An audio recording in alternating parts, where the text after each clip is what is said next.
how you doing, man? We're over here, you know. There you go. So, what was your lyrics on that? I seen you saying something over there. Yeah, I mean, it's just about the grind, bro. Just about the grind. My type of grind, being non-stop and blasting off like Team Rocket. Been pimping, been popping, authentic, no cropping. Little bitch, use a hot mess, acting no fly on the flop is.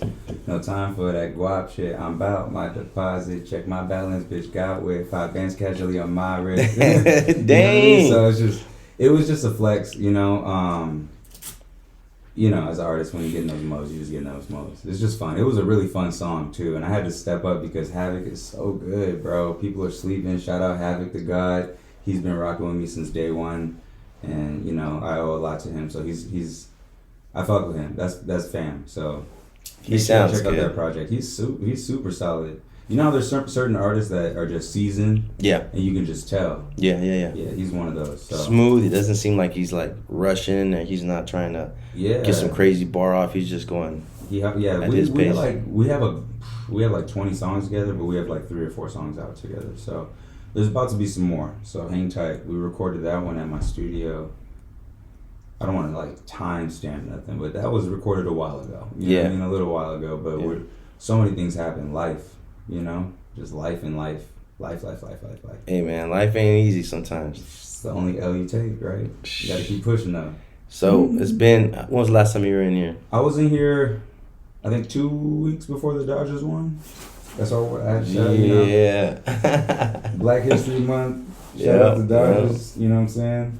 I had to rock this real quick, but man, I'm liking the chain, man. Tell me about that chain. Heartbreak. Explain it. Honestly, bro, I don't have any chains with diamonds in it. I don't really believe diamonds hold value like people say. Diamonds are forever. Yeah. But you can't do nothing with the diamond that fell out of a chain. You know what I mean? Like, I don't know if you can see, I got this Chanel pin that has diamonds in it, and there's 3 diamonds missing. This guy's gear is going crazy. He's got. Check out the beanie. My mom made me this beanie years ago. You guys, look. She's ahead of her time. Look, y'all don't even. You see it? My mom knitted this beanie for me, and I couldn't even tell you when. She's ahead of her time. When I find out when, I'm gonna drop it in the comments. But yeah, my mom knitted me this beanie like in middle school or something like that, and then I just been rocking with it. I throw the little buttons in it and shit. I be styling. You got the swag. Let's check out those shoes you got on right now. Look, I didn't even bring. It's raining outside. And this guy walked up with these, right? My little Balenciaga house shoes, cozy on my feet. You know what I'm saying? They got the little Chupacabra by Kula Barara, whatever. Sheesh. But yeah, it's got the little furs on the bottom and the suede and they keep the bottom of my feet warm and the tops, but not my toes. Things are nice. Those things are nice, man. I'm checking those things out. They're like, okay, I'm gonna give me some. Bro, I'll just be chilling. But yeah, the chain, honestly, like I said, I don't have many chains that have a bunch of flashlights. That thing's shiny. Gold. I'm just gold. I have all my other What about the chains wrist? on. What about the wrist? That 5K wrist? Yeah, but this is heartbreak. You know what I'm saying? Because that's what every real nigga go through is heartbreak. Whether it's your job, your business, your grind, your bitch. Like, it's something, hey, bro. We all go through the hustle, like lose niggas and shit. Like, I keep going, bro, but you get the point. Yeah, what was? Oh, and then this 5K. Yeah, this is just a small break. I'm trying to level up my bracelet game, but that thing looks nice, dude. There's power. Show it to the camera. I don't know if you can see it. Oh, It's only like 3.5 carats, 4 carats of diamonds, and then if you can't see it on the screen, that's all good. But I can see that thing, and it's crazy. It's chill. It's nothing like these other rappers. These other rappers got crazy houses on their wrists and shit like that. I just got a payment. That's it. Hey, I just got a mortgage payment on my wrist. It's all part of the game. A big mortgage payment. It's okay. No, honestly though, that's not even what matters. This guy's funny. I'm trying to be like him. This guy's funny right here. I don't got no gold. I got a couple little silver chains on me, but nothing like what you got. No, it's okay. Look, you got what a lot of people want. A crib. You know what I'm saying? It's just like a lot of people forget what they grind for. So don't get it twisted. You know? That's true. I'm not the type to like sit here and I'll never forget. There's this one story. So I was at my barber shop. It's been years since I got cut, but I used to get cut at the Mood in Pomona on Gary. Okay. Shout out Mecca. And I remember being in there one day at the chair, and this was before I had all my chains, but I had like 2 or 3 chains, and I wore them under my shirt because how I was raised, you don't really need to flaunt all of your stuff, you know? You just becoming a target. Yeah, right? yeah. Especially depending on where you live in and everything like that. So I always kept him close to me, and then I'll never forget, there was this one kid that was sitting next to his dad, and he was like 6 years old. Mind you, I was like 18, or 17, 18, something like that. And then he was like, Dad, I want to get a chain like that. And then I didn't know he was talking about me because I don't have my chains out, you know, at the time. And then his dad was just like, well, if you're going to get a chain, you're going to have to wear them like that too, because I'm not going to let you get a chain and wear it out and try to stunt and this, that, and the third, and this, that, and the third. So, I don't know. That was one of those moments that, like, not a defining moment. This guy's stunning since day one. No, it's not even like that. It's not even this like guy ain't that. playing. He's not playing. playing. It's not even like that. No, but on some real shit, it's just, you got to know what you wear it for. Every one of my chains actually means something. I got them, yeah. Back when I was a mortgage banker, I told myself, since I was sacrificing my dreams, every $10,000 check I made in the corporate world, I'd buy myself a chain. Didn't have to be flashy, but just something to like commemorate that month. Like, oh, that was a good month. Yeah. You didn't get to work on your dream, but at least you got something to remember it, and it's an investment. There you go. It's going to go up. So I ended up with like 15 chains. Damn, you know what okay. I mean? Nothing crazy, just, you know. That's pretty good. And then this one here, like I said, this is the only one I got with diamonds and stuff, but this one means a lot. Show it to the camera. Because hearts that's are meant cute. to break. And it's about to be Valentine's too. Yeah, fuck that. You just gotta love one person. Who's that? And that's that. Just love yourself and me. No, but real talk. I mean, relationships. Yeah, love yourself. Love yourself for real. Relationships is good. Hey man, I just want to say thank you for coming out to the podcast. Man, it's always a pleasure having you. We need to get a soundboard. I got one. I heard the question. Oh shit! Hold on. Let me get it. What was this one? I don't know if you guys can hear that or not. Can I get you one of my voice? Oh, you do. Can I get you that sound? Oh yeah. You hear that? That's fine. Oh yeah. That's my oh yeah, sexy voice. You know what I mean? Make a bitch moist. Hey, no. So a lot has happened since we last talked, man. Fill me in. Okay. So what? Last time I was here was like in October, November. This guy hasn't been here for a minute, man. It's been a couple but months. It was the holidays. It was Thanksgiving. It was Christmas. It was New Year's. It was right before my birthday. Right before the birthday. Yeah. So you know. Honestly, I didn't do too much. It's been a lot of self-reflecting, trying to tie up loose ends as far as if there's a problem, solve it or eliminate it. Yeah. You know what I'm saying? My dad always told me that if you got a problem, you got 2 options: solve it or eliminate it. You feel me? I've been hanging around with a lot of problems because when you're dealing with problems, it's hard to get rid of problems that come into your life. You know, they start to stack up. But this past couple of months has been great, honestly. My boy, shout out to A Money.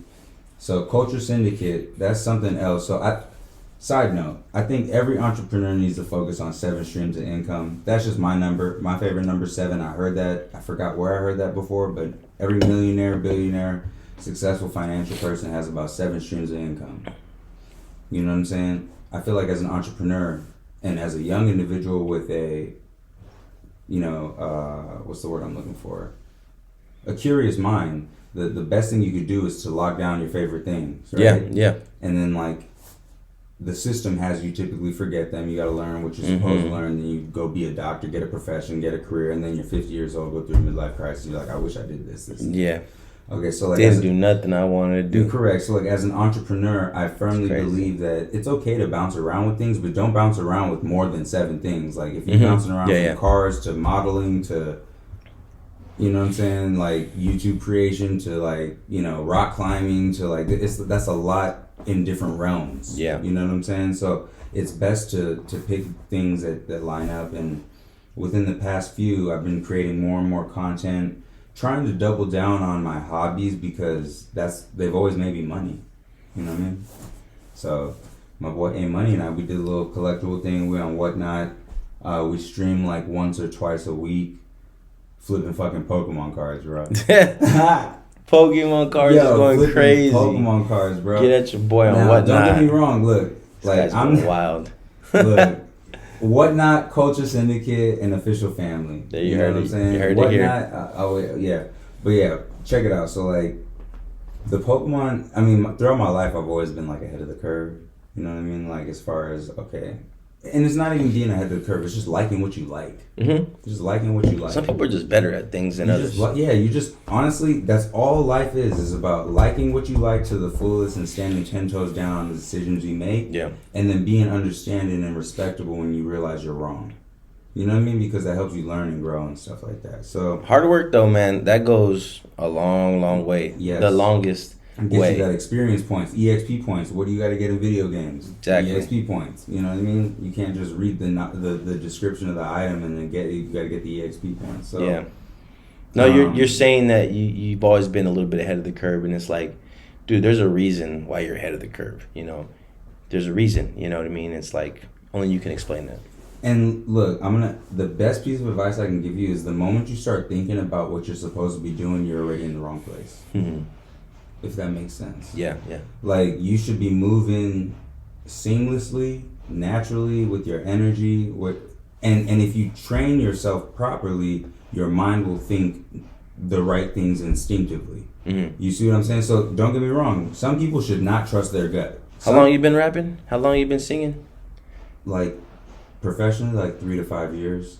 Because 3 to 5 like years. I took a year off, not by choice. You know what I mean? But dude, 3 to 5 years. 3 to 5 years. But like I think if you train yourself and your subconscious and your instincts and your true self to be a certain way, then you don't have to second guess things. Right. Like the second guessing comes from not knowing what you stand on. And even if you're wrong, as long as you know you stand on progression and understanding, yeah, there's no problem with that. I think the biggest thing is like growing up as a kid is like you don't know what am I supposed to do. Mm-hmm. It's like, dude, like you're gonna figure it out. Don't worry about it. Take your time. You know what I mean? Exactly. And we can't fault our parents, but our parents didn't necessarily all give us the best advice.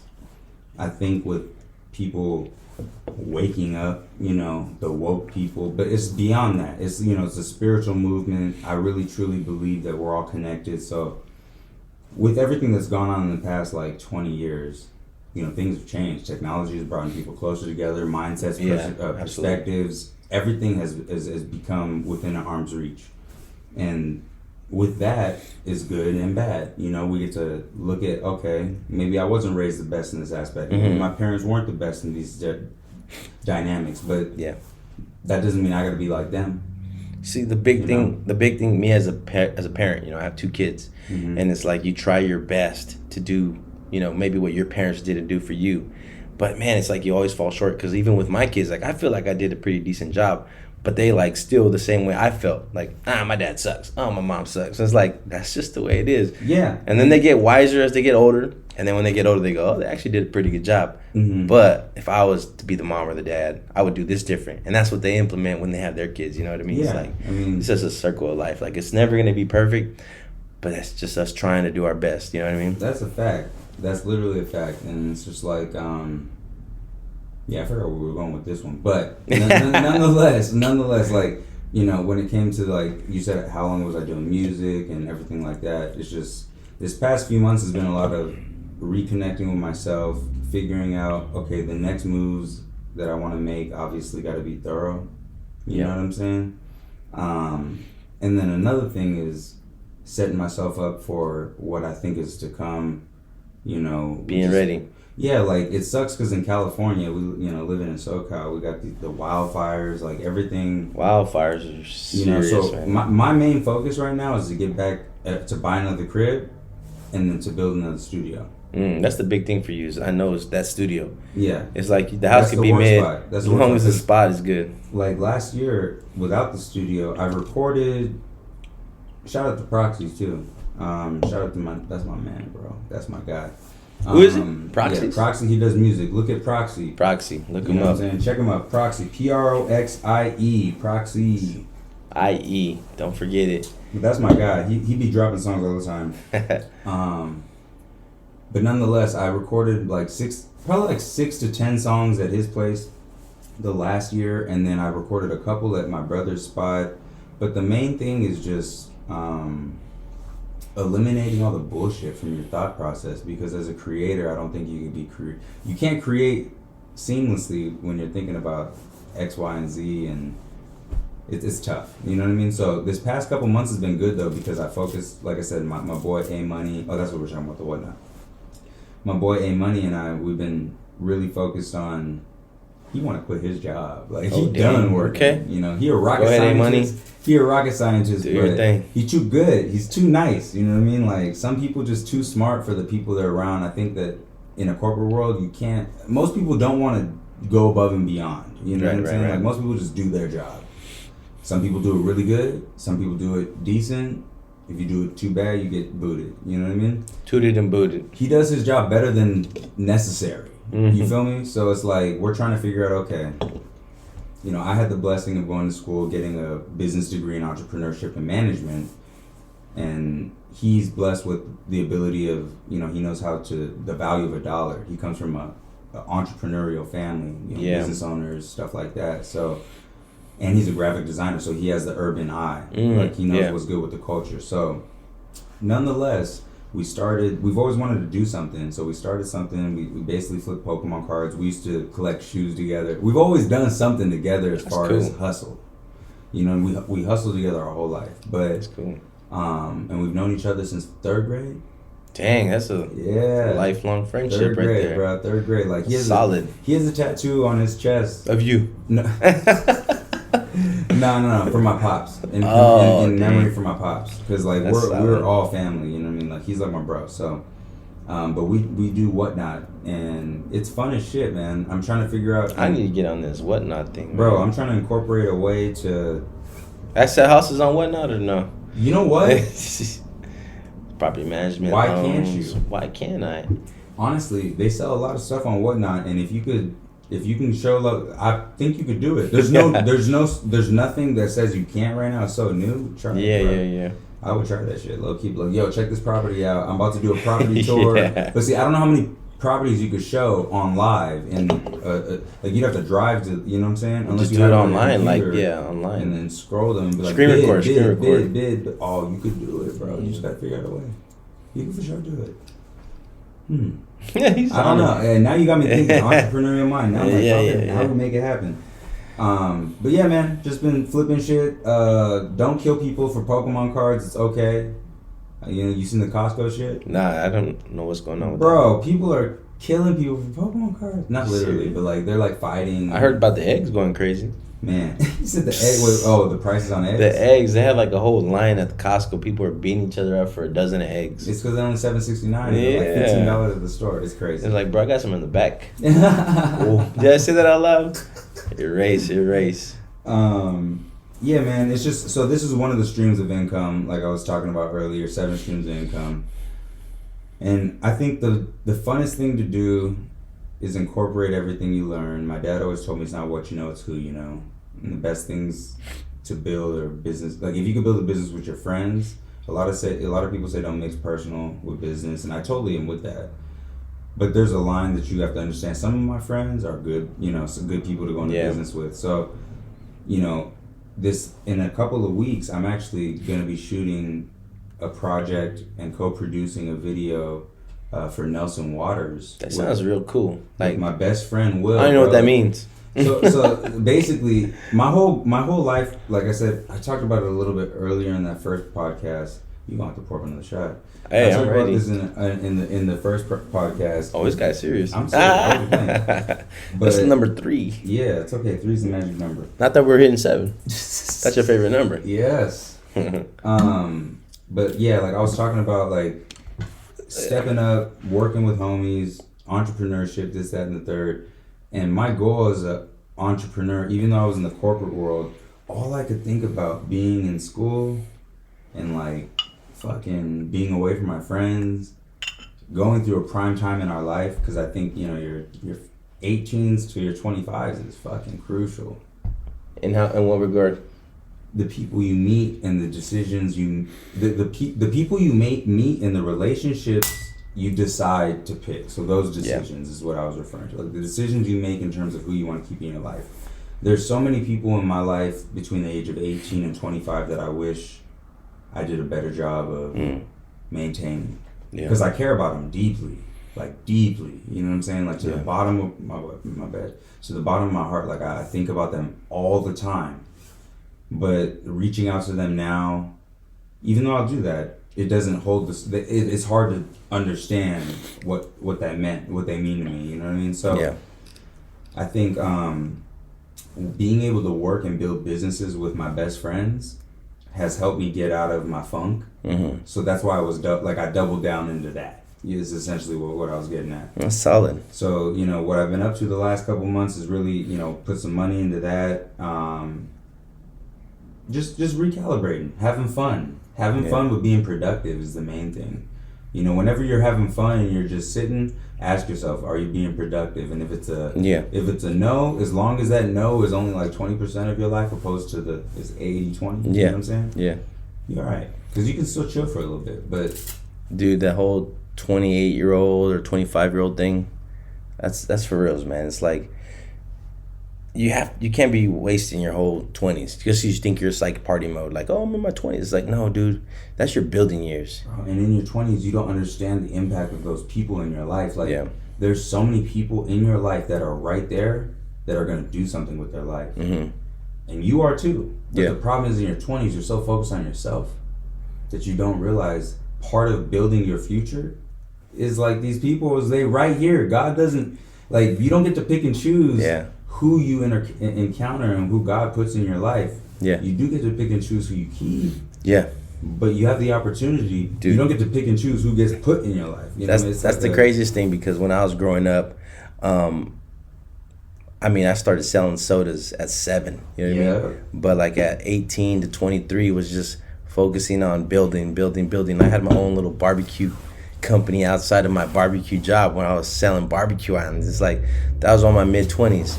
And then from 25 to present, 35, 38, it's like been building my real estate empire, man. It's like... And you miss those kids from the 20s. You're like, bro, we could have built something serious. Yes. Like, you was right there with me every day, but I didn't know how to incorporate these tools and lead us to the promised land. Could have been so much further ahead.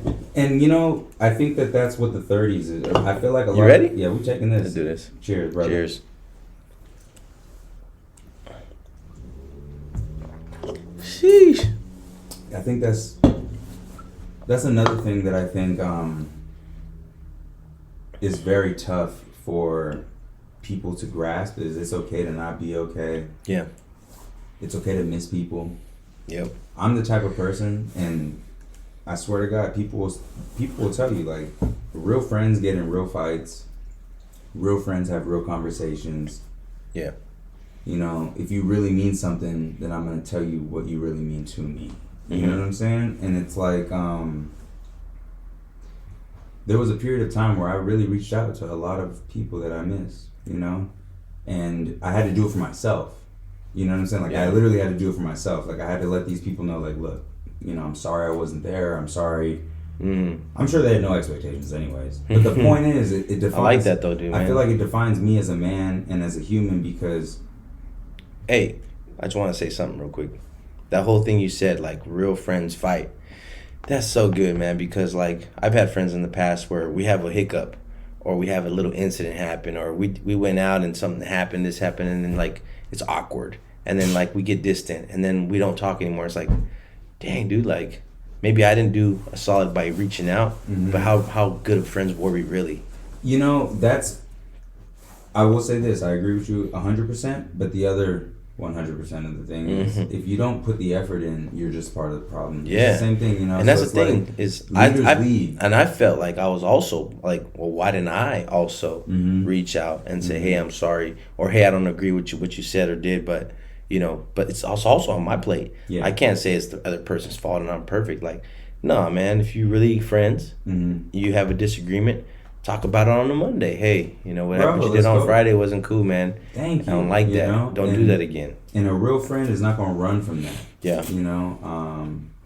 I don't like friends that be talking smack, though.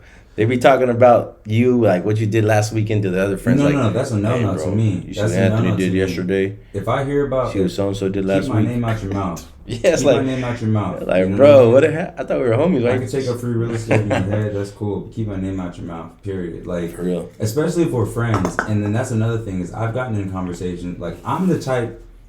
I'm in my feels, bro. Like, I'm comfortable with my emotions. I've been through the ringer. You know, like, yeah. If I feel like disrespect is happening, or if I feel off, or if I feel anything, you gonna know. Yeah. And it's not in a disrespectful way. I'm very intelligent, so why would I not use my intelligence to speak to you? There you go. And then one of the things I like that. I like this. Like, one of the things my brother taught me, and my younger brother, we were in Arizona one time. Yeah. And this was after I had gone through my divorce, and I was not mentally where I wanted to be. Yeah. I thought I was, but I wasn't. And nonetheless, he came out. We partying. We're on Mill Avenue in Arizona by ASU, turning up, you know, having a good time. And we're about to leave a club, and as you know, it's this pack, like shoulder to shoulder and shit. Like, you can't, you know. And I see a little break, and we're all turned. We're having a good time. And if anybody knows me, you know the little joke, and one. You know, like you walk, if you got to shimmy around someone, you hit them with the and one. You know what I'm saying? And one. So let me try that. And one. Okay. He leaning like a cello right now. Leaning like a cello. Okay. But no, you got to hit him with the and one, right? Okay, hit him with the and one. So I'm show him how you do it. So I was like, and one, and I step out, right? So I was like, hey. And I step around somebody, and they turn around and like bum me on my side, and they're like, "The fuck you doing, bro?" I would have slapped them. And it was an African American person. Yeah. And that disappointed me instantly for two reasons. I'm half black, half Chinese, and my family's African American line runs deeper than a lot of African American bloodlines, right? Mm-hmm. But I'm not like out here to prove that to anybody. Yeah. I'm just myself, right? My mom, I love her just as much as I love my father. Yeah. Black, Chinese, right? So the first thing that goes through my head is, oh, he thinks I was dissing him because I did an and one, and he sees me as Asian, and he's like, this is how deep this shit went, right instantly. And then the other thing I thought was, why would he be mad at that? I was confused. That was the only thing I could think of that would make this individual mad. Why you mad, bro? Like, what you I know he's about? Out there. You had a drink in your hand. If you see this, bro, I don't even know what your name is, but I'm gonna get to the You're best lucky part I of the wasn't story. there, actually. And I was offended because I was like, why? I was offended because he was offended. You know what I mean? Like, he was like, "What you doing and one for?" And I was like, "Bro, like I was just going around you. Like, there was no malicious intent. There was no diss or nothing." Yeah. And then he like gives his drink to his homie and like, oh, like he's squaring up. Yeah, like he about to square up, bro. So I turn around, I look at my brother, and I was like, "See the shit that I deal with in Arizona?" Because mind you, I lived in Arizona for 7 years, and my brother was still in California. So like, there's a lot of things my brother doesn't know that I had to go through because I'm confident in who I am. Yeah. You know what I'm saying? A lot of my friends are either black or Asian. They're not mixed. You know what I mean? Like, so I've had to deal with all of the black or Chinese. What are you? Like that was my childhood from 1st to 6th grade. You know, what are you? Yeah. So, you know, this is when my brother taught me the biggest lesson in life, because at that moment, everything I had learned in Arizona up to that point was defend yourself, defend it with pride, and don't let nobody shit on you. And I knew where my limit was, you know what I'm saying? I'm not going to pick a fight with anybody bigger than me. I'm not going to pick a fight with anybody smaller, but I'm going to defend myself, right? Yeah. And this person, I was confident that there was no issue. I did Taekwondo as a kid. I would whoop somebody's ass. I'm like Bruce Lee on Saturday and Sunday and Jackie Chan Monday through Friday, so it don't even matter. Damn, okay. You know? I need a guy like Floyd that. Floyd Mayweather in my sleep. And I'm just kidding. I'm just kidding. But the drink's hidden. No, it ain't even that. It's just like, you just know, bro. Like, people will tell you in elementary school, like, I had a bad temper. If you got me mad, stay away. Like, don't fuck with him. I'm not a really good fighter. I will whoop her ass because I don't stop, and that's a problem. You know what I mean? I don't have self. You defend yourself. You defend yourself. But this guy was about to get it, and he gonna think, if you ever see this, you probably thought differently. Cool, I respect that, fam. I'm glad that we ended the night as homies, because this is what happened next. Oh, nice. I like this ending already. He looked at me and he was really troubled at my and one motion. I was like, bro, like, what's your issue? Like, I literally was like, what's your issue, bro? Like, we finna leave the club. I wasn't even doing that. Did you have the chain on? The gold chain? No. Back then, I only had like 1 or 2 chains. What about the wristband? 3 chains, no wristband. All right, maybe the wristband. Maybe the wristband. But it wasn't even like that. I wasn't even a threat. Like, what it is I hate how, if you think, there's levels to intelligence. Mm-hmm. And if you only know this level of intelligence, you will react this level of intelligence. Yeah. If you know this level of intelligence, you have the benefit and the beauty of understanding, oh, wow, I just learned this much. Now I have this much more to react with. Mm-hmm. You feel me? Yeah. Like, there's levels I haven't even got to yet. You know what I mean? Yeah. I'm just doing the best I can, and I know that comes with this level of intelligence. Yeah. You do the best you can once you reach. You know what I'm saying? Gotcha. You see what I'm saying? He didn't understand that. So, at the time, he was, like, pressing me, and my instinct, my little brother's here, you know, his girl and his ex-girl and his friend is here, and I'm about to whoop this motherfucker ass, bro. Like, I'm about to beat his shit, bro. Like, pause, bro. I'm about to whoop his ass, man. And literally, my brother had it. Like, he was trying to pick a fight. Dude was trying to pick a fight, and I tried to reason with him with like 2 sentences. I was like, "What's the problem?" Whatever. And then my brother got in between us and separated us. And then I turned around frustrated because I was like, I'm about to whoop this motherfucker in front of my brother's face. You know what I'm saying? Let me show him what's good. But the lesson that I learned was my brother pulled him aside and educated this man. Educated this man, bro. Like, that's a good job on his part, because it is, because as a brother, you don't been done already. As a younger brother, your job is to not make the same mistakes your brother makes. Your job is to be better for your family. Yep. You don't have to. It shouldn't be as hard because you have all the fucking things in front of you. But it is hard because you have to be better. So right? What did he do? So he educated him. Like, so the first African American federal state judge of this country was my great uncle Paul. Nah. Yeah. Oh dang. So he fought for, like, my family has fought for black rights, like, throughout the entirety of the civil rights movement. You know what I'm saying? So it's like, I have family that's African American in Secret Service, that, you know, like, uncles. Dang. I don't really speak to them as much as I want to, so I'm not gonna sit here and be like, I got uncles in Secret Service, watch out. Like, no, I'm not saying that. I'm just letting you know, like, the family line of the Simmons runs deep. You know what I mean? Yeah. I wasn't in the mind space to let him know this, but my brother. You better crack that water open. Oh no, I know, I got that shit. But my brother let him know real quick. Like, I don't know exactly what was said, but he had explained to him, like, yo, like, what's the issue? You know what I mean? Blah, blah, blah. And then he thought I was offending him. And then my brother let him know, like, yo, I guess the guy thought we were trying to be black, like, act black. Mm. You know what I'm saying? And I hate that shit when people are like, oh, act black. That shit make no sense to me, bro. Like, what? You in America, what are you doing? Acting American? Yeah. Like, just be yourself. Shut up. Like, you know what I mean? Yeah. Judgmental people, that's this level thinking. Judgmental is this level down here.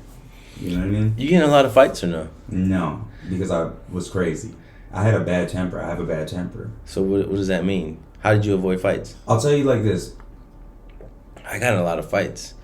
Let me get to that in a second, just so I can finish this other story. So my brother basically told him, yo, like, do you understand that we're half black? He let him know what our family was from. And dude ended up apologizing to me and buying me a drink at the end of the night. So, hey, he take you home or what? No, man. Come on. All I'm saying is that sometimes, you know, checking your reaction and the way you think can help. So, you know, you asked me how my brother was. That's what we got into. But, you know, he's good. Hey, man, all I gotta say is he's good. He saved us from a fight that night. But I will say that I would have been in a fight. My brother and I would have whooped ass, boy. Oh my God. I would have been in a fight, man. God. I don't know why, but I punched shit so hard my hand breaks. It's happened before. You got Mayweather hands, huh? I have no you gotta understand, like when you I don't know if you were bullied as a kid. I was bullied as a kid, bro. My name is BJ Simmons. Bro. You feel me? Yeah, So like I got bullied a lot, bro. So like people, I had to draw a line. I'm cool with the jokes. I don't know if I got bullied. Is that what you would call it? People coming up to me acting crazy? I get in a fight with them? Well, no. In 3rd, 4th grade, people were like, hey, blow job. Like, they would literally sit there, call me names, but they were cool with me. My last name was Camou, so people would say, Anthony Camou. That's fire. I was like... I would have made that a DJ tag. I was like... But see what I'm saying? If you could think back... Yeah. No, I remember that. No, but when I was a kid, man, I used to get beat up by my cousins. Oh, man. They were always beating me up, my other cousins. And then they would put the gloves on us. I'm talking like at 3 years old. Yeah. I'm squaring up with my cousins. We're fighting like 7 rounds. He can't even walk yet. He's wobbling like, oh, shit. I'm literally like 3 years old with 16-ounce gloves on. That makes no sense. It was levels to this shit. Y'all, you can't But honestly, man, through this. When I moved to Pomona when I was 7. Oh, you're from... Wait, what? I moved to Pomona when I was 7. Wait. I grew up in Pomona. I was on White in Monterey by the post office. Bruh. Mm-hmm. Fucking with me. I used to sell sodas at Smart and Final right next door. I can't and the post office. We grew up in the same city. I used to kill that 99-cent store down the street. But, nah, dude, ever since I was... Society right there on Mission? I never been there. You don't know where I'm talking about? I know where Mission's at. You know where Mission and Holt? Yeah. You know the Humane Society right there? I never been there, probably. So you always stayed in Pomona. Like, you didn't even go to Phillips Ranch, Diamond Bar? No, I never went there. Never went there. Shit? Nah, that was the bougie area. We didn't go over there. Hey, my dad. Hey, my dad told me when I went to school the first time. He goes, "Hey, it's a little different than where you're at. So, you know, if you got to defend yourself." And I was looking at him like, "What in the world are you talking about? Like, I'm good." First day at Lincoln Elementary in Pomona. You went to Lincoln? Yeah. Oh shit! Okay. I got in 2 fights. First day. Yeah. Because you was too good for them. Hey, that's crazy. But no joke. Since like 7 to 38, I'm like in 3 fights a year. 3 fights a year? That's crazy. I think fighting. Good thing I didn't get into a lot of fights when in my 20s, because, and I think the Lord did this on purpose. I think the Lord did it because He knew how crazy I was. I was married, and my lady wouldn't like obviously let me go out on my own. So I think that's why I'm still like afloat. Just because I wasn't out when I was 20. Honestly, okay, I'll say this. I don't regret certain people, but I regret being in relationships younger. Yeah. It keeps you from growing. Yeah. It keeps you from finding out who you are. It keeps you from experience. You know what I'm saying? Yeah. But to round it back in, I know we were talking about brother, this, that, and third, some crazy stories. Yeah, the biggest thing I learned is just intelligence, education. You gotta like get through this shit. There's so many levels to everything. You know what I mean? Yeah. That shit blows my mind, bro. You got 3 fights a year, dude. How you not bad? I don't know how, dude. A few years ago, and I got in a fight at the casino, and some dude rushed me, cracked me like 5 times, and then bro, we need to get you an attorney to get you some personal. We got in a full-on brawl in the middle of the casino. I knocked this dude out like 3 or 4 times, and then like he kept getting up. I knocked him out. He fall down. He get it back up. I knocked him out. He fall down. He get back up. Dude, it was crazy. But so, when was the last time you got in a scuffle? Let me think. Last time I got in a fight, it's been a minute, honestly. That's good. Yeah, no, it's been a minute. Like once you shouldn't be getting in fights after 21. I get in fights every 25. time I go out. That's a pride issue. No, bro. Why people coming up to me acting crazy? But for what? Yeah, because they're crazy. No, but what I'm saying is, as an individual with higher intelligence, I know. This is what I learned from my brother. See, I feel you. We have hood mentality. Yeah, it is what it is, bro. Like I was raised a little different, man. No, I get it. I'm the same way because I'm not as smart as you. You gotta remember that. Look, it's not. Thank you. I'll take that as a compliment. Boom. But what I will say is this. The biggest thing I learned from my brother that night. Say it. That dude came up to me and was like, yo, I'm sorry. I didn't even... He apologized for not being understanding of who I was, and then he was like, I didn't even mean no disrespect. I felt disrespected. I don't really remember all the little details because we were. I'm sorry, man, but I had already punched him. I feel you, but my brother. No, my thing is this. Look, I'm like, okay, there's an argument. Mm-hmm. Somebody's not happy. Let's just get it over with. Like, let me just punch you, or you just punch me. Don't get it twisted. I'll tell you. I was gonna leave this part out the story, but I'll tell you the rest of the story too. My brother and I actually ended up getting in a fight later that night because I was upset at him for not letting me get your anger out. Yeah, bro. Like we didn't fight physically, but we got in an argument. We had to he went that way, I went this way. Shit was It's not something I'm proud of. Yeah, you know what I mean. But I learned a lot that night. I learned a lot. You can't handle everything with what you think you are. You have to know what you are, and that's how you handle shit. You feel me? It's like I know what I am. I've known what I am my whole life. I've known who my great uncle Paul was. Shout out great uncle Paul. He passed away a couple years ago. So, but he was the first African American federal state judge of this country in the state of Pennsylvania. That's cool. And you know what else? I don't know how many people are gonna see this part of the podcast. Y'all can fact check me all you want. But I just found this out literally last month. I just found this out last month. And I suggest you guys go do some digging into your own personal family history. Because fact check this guy. It's gonna blow your mind. I guarantee you. Check this guy. I found out from my cousin Troy, my first cousin Troy. We are descended. I feel weird even saying this. I'm like, what the fuck? Say it, man. Another one? Just like I saw you take a half one. He cheated. Stop it. Go half one. Okay. This man, Troy, my cousin. This guy is trying to get lit. No, yes, slightly. Are we gonna go to karaoke bar after this? We're going to karaoke after this. I'm about to sing all my songs, my next album. I'm just kidding. Yeah. No. Real talk. I found out I was descendants directly of George Washington. What? So my cousin Troy has we gotta check this. I swear, bro. I gotta check it. That means you're related to God. No, that does not mean what that means. But are we all related to him? Yes, but my cousin Troy is a historian. He has like 5 master's degrees. He's a historian. He's a religious. How do you do that? How do you get 5? I don't know, but he's everything. I don't even have one. He's everything that every man who is book smart would ever want to be. You know what I'm saying? Like, he legitimately is... Yeah. The guy. He is the guy. Like, if you don't know it, he'll learn it. Shout out Troy. He rebuilds antique historic homes. Like, his home is from the 1700s. Like, you know what I mean? I could be wrong, but it should be from... It could be. It might as well be. 17, you know what I mean? Like, 18... It's from the 0 AD. Like, it's from a long time ago. But nonetheless, cool. He did the research and found out that because like George Washington had 5 different kids and stuff like that, and we're direct descendants of one of the children. So shoot. It's you know what I'm saying. I suggest you guys dig into your family history. You'll find out a lot if you actually do the research. Research takes a little bit of effort. Yeah. You know what I mean? It takes intelligence. It takes some book smarts. Hey man, so when you walked in, I thought you were a Dolphins fan. That beanie. You thought I was a Dolphins fan with my beanie. Isn't that the Dolphins? Fan, baby.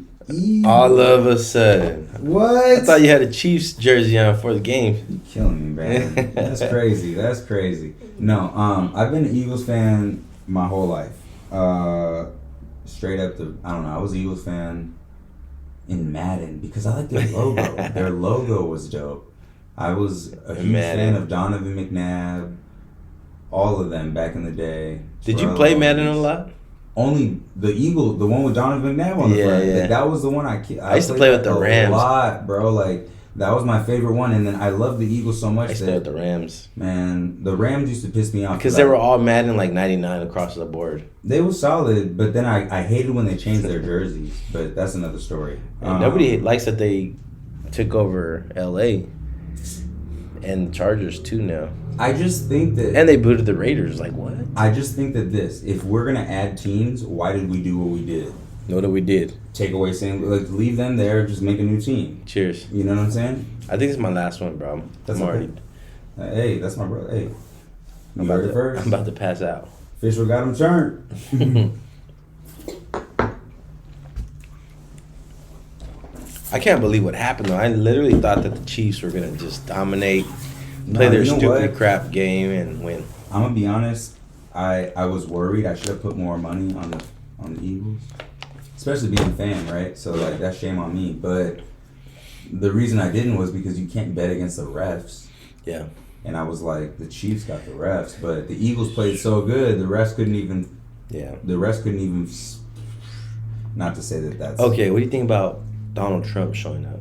What, to the game? Yeah. I think that's beautiful. It's America's shit. Okay. Yes and no. Why now? Because Come I didn't. on. I'm gonna be honest. I didn't even know he showed up till this. Month. What the heck? I didn't even know he showed up till. Bro, he was all over now. the Megatron. So what's that? Why is that bad? Bro, listen. $23 million Mm-hmm. to have this guy attend the Super Bowl. Oh, they had to pay him to go. No. This is what it cost to fly him from here to there. When you fly a plane with the president, you have to have 5 planes. 2 that look alike, 2 that are offset, and they fly together. That way they don't know which one the president is Swift in. flew in and spent 20,000 Teslas in gas getting there. All I'm saying is $23 million for our president. That's cool. Like, show up. You know what I mean? But you know, dang. I would say this. If it's that much money to do something like that, you got to remember there's actual cost and realized cost. Like there's unrealized costs and like realized costs. Right? $23 million. I get it. I don't get it. unrealize or actualize. I just know that's $23 million. I can't defend that. That's a lot of money. Okay, because also when you land, there's 100 people there waiting for you, and then you have to get it's a detail that they transport you from here to there. They have to have police. They have I just think that 10 cars. I think the president should be at every major sporting event. That's He's at all the UFC events. That's what I'm saying. I think it's cool. And I guarantee you, him and Dana White just got a fucking bus full of UFC fighters. Like, who gonna fuck with the president? We all on this bitch. Like, it's all free. It's just expensive, man. That's the only thing I'm saying. It's costing us money. But there's so much money going out that $23 million. You gotta remember. Really. I don't discount the fact it probably is a lot of money. I'm not saying it's not, because obviously it's the president. But let's be real. As a businessman, you know a lot of them is write-offs. Oh yeah. Yeah, we just writing shit off. We fluffing the books. We looking at making. We're just so rich that it's just no big deal. My boy who drives professionally, not professionally, I would say like professionally, but he's a chauffeur. He's a professional chauffeur for high class clientele. The one that drives like Kid Cudi's kids around. Yeah. Like certain people. We don't want to say no name. I'm not gonna say no name, even though you just name drop. But like you know like. Certain artists, like from Young Money, and certain indie artists, what it rhymes with. Right. Just say it, bro. At this point. Like, anyways, we know the guy that knows the guy that knows the guy. Nonetheless, he drives famous people around. He let me know their budget is $100,000 a month just for a private chauffeur. Oh, and that's only for one of the artists. One of the artists you mentioned at the beginning of this little rant right here. Start with a Cuddy, buddy. Yeah, $100,000 a month, bro. That's crazy. But that you parked in the driveway. You there? You're on demand type of shit. If the mom, sister, anything, whatever. So, nonetheless. Yeah, man. Shit. Get your money. These people be moving weird. All I want to know is this, man. Is what are we doing in 2025 to stack up? What are we building? What are we doing? You know what I mean? You got the podcast going. You got your stuff going. Like, come on. All right. Well, to tie it all in, like I think by the end of this year, I'm gonna get another place. Yeah. I plan on buying another crib. I don't know where yet. But maybe Vegas or here. Vegas? Yeah, it's going to be Vegas or here. Why are you going to Vegas? I mean, that'd be cool, but... Just to sell it in 3 years. Mark my word. Vegas. Look. 3 years. Look, when I went to Arizona in 2009, Arizona had nothing. They had nothing going for it, bro. Like, it was Arizona that you think of instinctively. Now, when you think of Arizona and you understand it, you're like, oh shit, Arizona actually Popping. It's hot as hell too. It's Bro, like it's really 120. Stop. See, look, I'm here to tell you now. How it was 115. It got to 115 this past summer here in SoCal. In the like IE. Blythe. No, in the IE, bro. Nah. Dead ass. In Ontario. No way. Yes, bro. Maybe one day for an hour. That's enough. In Arizona, it's every other day. All I'm saying is this. 112 is cool. All I'm saying is this. 3 months to save $300K, I'll do it. Okay. He said, all right. 3 months to save $300K, I'll do it. But, yeah, like with Arizona, it's a little different. It's I would buy another house out there, but like I said, right now it's too hyped. Mm-hmm. Everything is expensive. I'm talking to my boy KJ. We're gonna see if we can get like a little.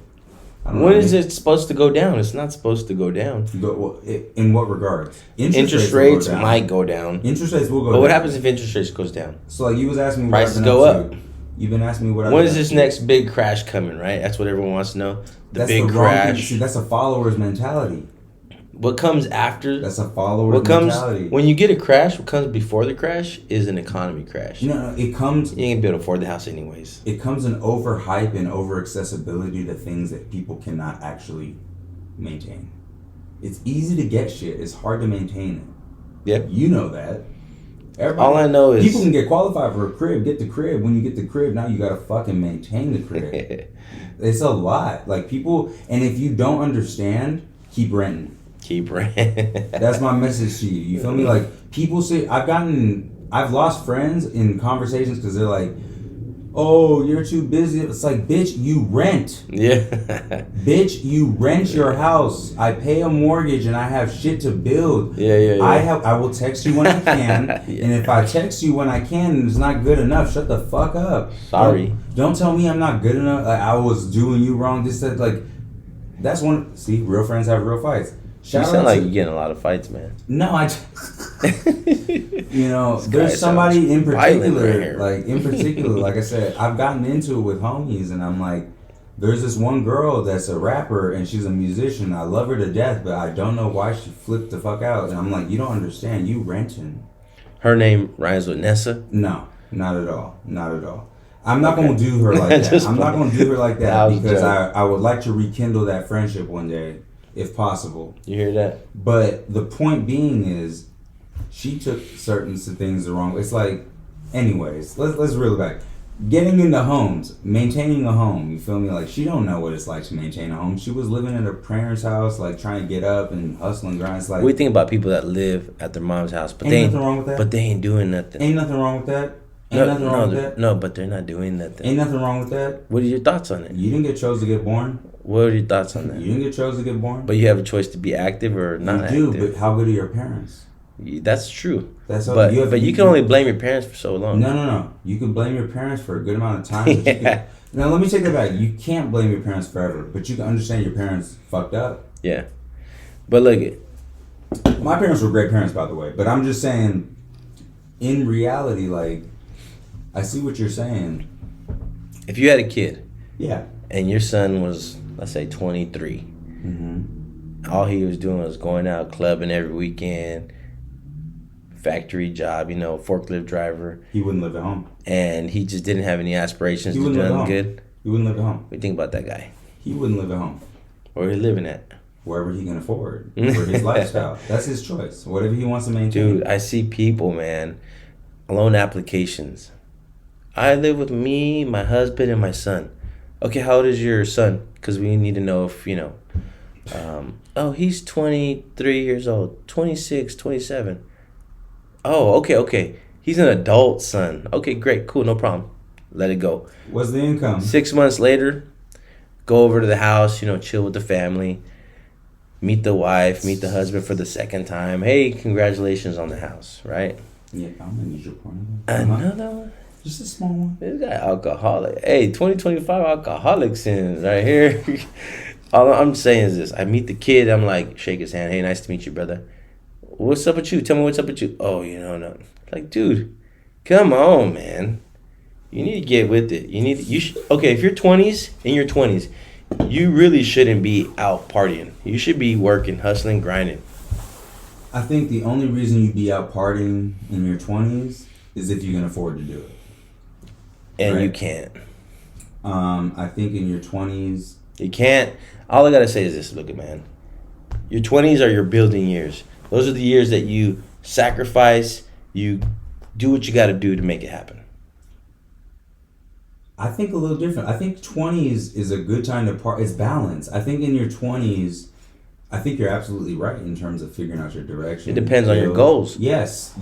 If your goals are to, screw around in your 20s, then whatever. But if your goals are to be, successful and, kill it and then provide something that's going to be for your grandkids and your great grandkids. By the age of 25, that bullshit got to be gone. You got to be hustling, man. I just don't understand why people feel like they have the luxury where they don't have their own spot. They don't have much money. They have a dope car, dope this, dope that, but everything's superficial.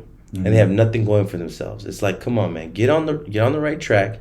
You can have a little bit of fun, go out once a month, but you shouldn't be focusing on, it's Friday, it's Saturday, we're gonna go to brunch, we're gonna go do this. That's the problem with social media, man. That's why I took a break from it, because it's like that shit is toxic, bro. Like, people on social media that live for social media, that rely on social media. It's one thing for it to be your business. I respect that fully. Like, I get it. The world's changed. Social media is a business tool. Yeah. I get it. But if that's the source of your understanding to life, I'm sorry for you. Yeah. I feel really bad for you, because you're in a position where you have every right to think what you're thinking, because you see it every day, right? Yeah. You're in a situation where it's like the thoughts that are in my head are validated by the facts that I see in my hand, right? Yeah. But the problem with that is the disassociation of reality and like the actual effort that it takes to maintain things. Dude. You know what I mean? Nobody knows that having a $10 million home costs you $38,000 to $50,000 a month to maintain. You got gardeners, you got pool guy, you got landscapers, you got a homekeeper, you got bills, you got electricity that's 10 times the amount of a regular person's house. Yeah. You got a property tax that come around that's fucking raping you in the ass. Like, people don't understand that. Yeah. They get in this situation. That's how a lot of rappers go broke. Yep. They get all this shit, then taxes come. Now you gotta hire an accountant that costs more than your tax return. I was in a group, and this group is basically like a mastermind group, and it might sound all cool and all that, but it's basically something that a lot of real estate agents do and a lot of entrepreneurs do. But anyways, I really connected with a few guys in the group, and then I ended up having like our own little separate group. But he's asking me like, what's some of your goals? And I'm telling him like, dude, I really want to like get a Corvette, man. And he's like, that sounds all fine and dandy, but why? Yeah. Why? And like, he's like, you should be focusing on paying off some of the things that are going to benefit you when you're 40, 45. And because when you're 40, 45, your kids are going to need you more than ever. You might be a grandfather by that time, so you're going to be in a different place. Mm-hmm. And then I talked to some of my other friends that are not in that world, but more of just the normal life. And they're like, yeah, get the Corvette. You've sacrificed enough. Like, just get the Corvette. And like, you can play both sides. It's like both sides are right. You want to be conservative? Go this way. You want to be a little bit on the, fun, exciting kind of side? Get the Corvette. But it's like at the end of the day, it's like, okay, maybe I have sacrificed enough, and maybe I could just buy the Corvette, or maybe I could just do more sacrificing and better set my family up. But it's like, dude, I'm hearing kids that are 20 talking about they want a Corvette, living at mom's house. I hear kids that are 29. What you just said right there is the key. 29. They got a mortgage. Renting a home with two other friends. Yeah. Talking about they want to get priorities fucked up. A scat cat or whatever they call it. Fucked up. I don't even know how to say that. Scat pack. Scat pack. It's like one of the most impounded cars in the nation. Yes, dude. Why? It's because there's people can't afford a payment. 25-year-olds trying to get it, man. So it's like, I don't know what everyone's saying to me, but all I know is I just gotta secure the bag. That's it. What I'm gonna tell you is this. I totally understand both perspectives that you just said. I want the Corvette. I want it now. I want a Saturday. You know what I mean? Yeah. But cars are historically the worst investment you can buy. 100%. Right? That should go down the moment it goes off the lot. Except for that Corvette, though. It could be collector's Hear me out. Cars have to be a 25 to 30 year plan. If you want to make money on your car, it's got to be a 25 to 30 year plan. That sounds unrealistic because it is in most fucking... Elaborate. It doesn't make sense. All right, let me explain to you. After 20 years, a car becomes... Don't quote me on the exact number, but my theory is that after 20, 25 years, a car will become at least worth as much as it costs retail or more if it's in mint condition. Okay. You see where I'm coming from? I mean, Ferraris hold their value. Not just that, but I don't know about a Honda, though. You gotta... Bro, that's exactly why. Except for what? Like those... You can import... After 25 years, you can import a car. Sheesh. Okay, you have to understand where the market moves, right? Culture moves the needle, and like literally, that's what's all happening. So, I think you should get the Corvette, but hear me out. I think you should get an older Corvette that's going up in value. Like, I have 3 cars, and they all cost more than what I got them for. Yeah, I like that C8 though. I take that. What's up? I like that new C8. The C8's fire, but I'm gonna tell you right now. You overpaying for the next 4 years. Yeah, you're 100% right. I really believe it. Oh shit, my bad. But dude, they're coming down in price. Like they're like 65 grand to 75 grand. What's gonna dictate what's gonna dictate the price of the C8 is the next Corvette that drops. Yeah. That's the problem, is because they got the ZR1, like some supermodel, like 1,000 horsepower engine. Yes, but they've had the ZR1 it's literally about the body style. That's the only thing that matters. The motor's gonna change. People will get over that shit, and people will adapt. Like, it's what I'm telling you is, if you want a vet, the best vet to get is something right at that 15-year range. Really? Once it hits 20, it's worth as much as it was retail. See, I don't know those things. That's what I'm saying. Like, thank you. Go buy a 2000 Mercedes S-Class S500 clean. It's going to cost you 50, 60 bands. Nah. Yes. I didn't know that. For a clean one. I'm talking about, no problems. Yeah. Like, it's a clean one. Like, it's just the way collections work. You got to think about it. We're in a world of collectors. Like, people... Let me take that. We're in a world of entrepreneurship now. Okay. I like this. I hate that I've heard an entrepreneur is a person that don't know what the fuck they want to do with their life. That's what it used to be. Before I went to college, that's what entrepreneurship was. People are like, oh, you just don't know what you want to do yet. That's an entrepreneur. I went to school, got my degree, got the first degree at ASU for entrepreneurship. That's how new it was. It's a new thing. I didn't even know how to spell entrepreneurship. I still don't. But the biggest... Entrepreneurship. Yeah. But it's just like... Say that 3 times fast. I'm going to tell you now. I got an Evo 9, got for 20. It's probably worth like 30. I got a S2000 I got for 6. It's probably worth 15 to 20. I got a Porsche that I got for 7. It's probably worth 8. The one you're jipping right now? Yeah, the little Cayenne. I got for 7 grand. What? How's it only worth 8? Because it's a Cayenne. It's an SUV. It's a 2009. That is nice, though. It's a... Bruh. How's the maintenance on that bad boy? Not bad at all, to be honest. It does have a couple of little like finicky issues because it's a German car. European cars always have it, but the reason I got that car was because it has the same motor as the Volkswagen VR6 and like the Audi Quattro and like the Volkswagen Touareg. Volkswagen owns all them companies. Porsche. Oh, okay. Yeah, Volkswagen owns Porsche, Lamborghini, like all of them, all the European companies. What do you think about Rivian? I hope they stay in business. I've heard bad news already. I thought they're Volkswagen is a 50% holder in Rivian. Yeah. Amazon $1.34 billion investor in Rivian. Ford is a big stake investor, and Cox. Well, that's fire. Excuse me, Cox. The only reason production. they would have took that is if they were hurting for money, and that's what they probably was. Because I know the Rivian production facility. Right off the 60. They have one in Irvine. There's one off the 60 that's closer to Ontario, like over that way. I see Rivians all over. Oh, really? By Diamond Bar, City of Industry. Ain't no Rivians in that. Or, excuse me, it's all Rivians, ain't no Rivians being sold. Like, it's just stacked up, like packed as far as the eye can see. Well, they're backed by the big companies, man.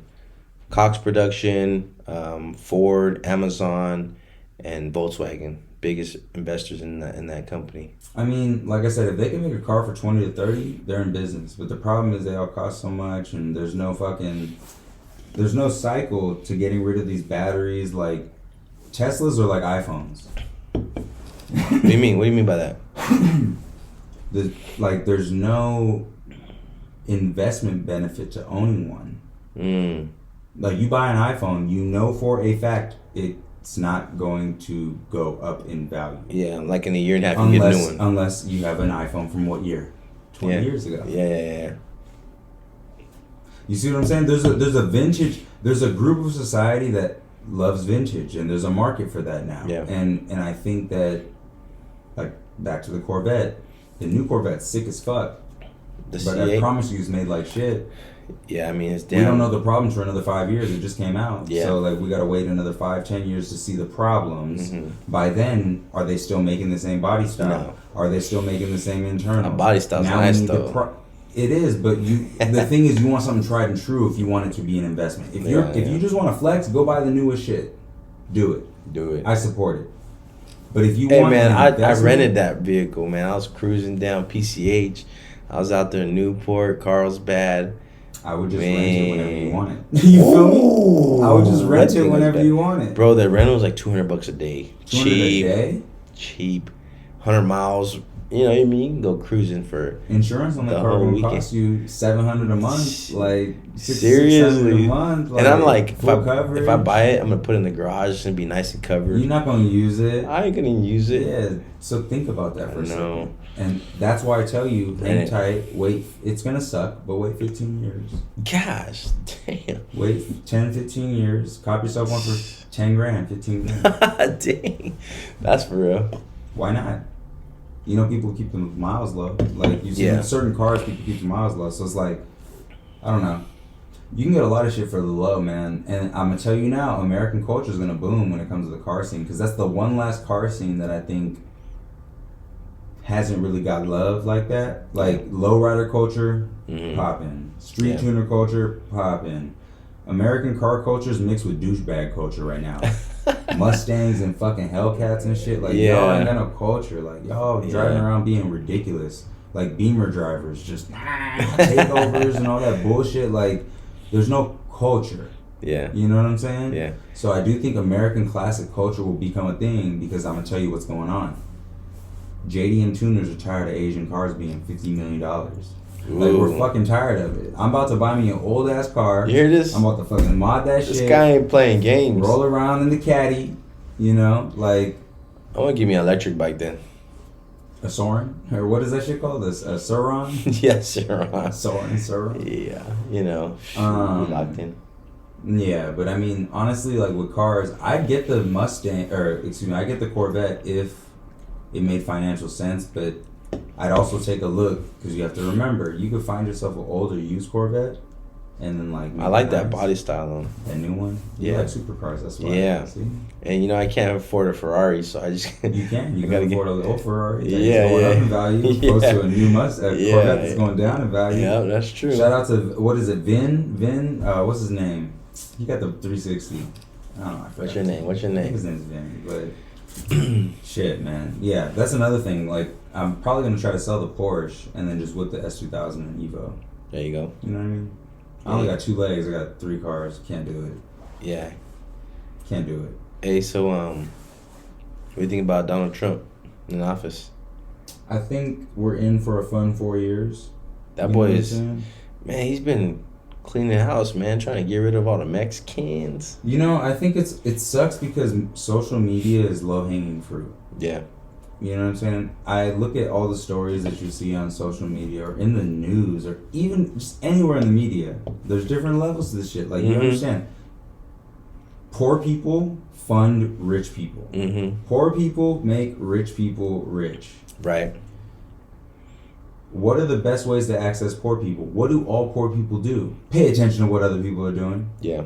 Poor people are focused on what other people are doing. People that are not getting it are all focused on how other people are getting it. What's the best thing to do?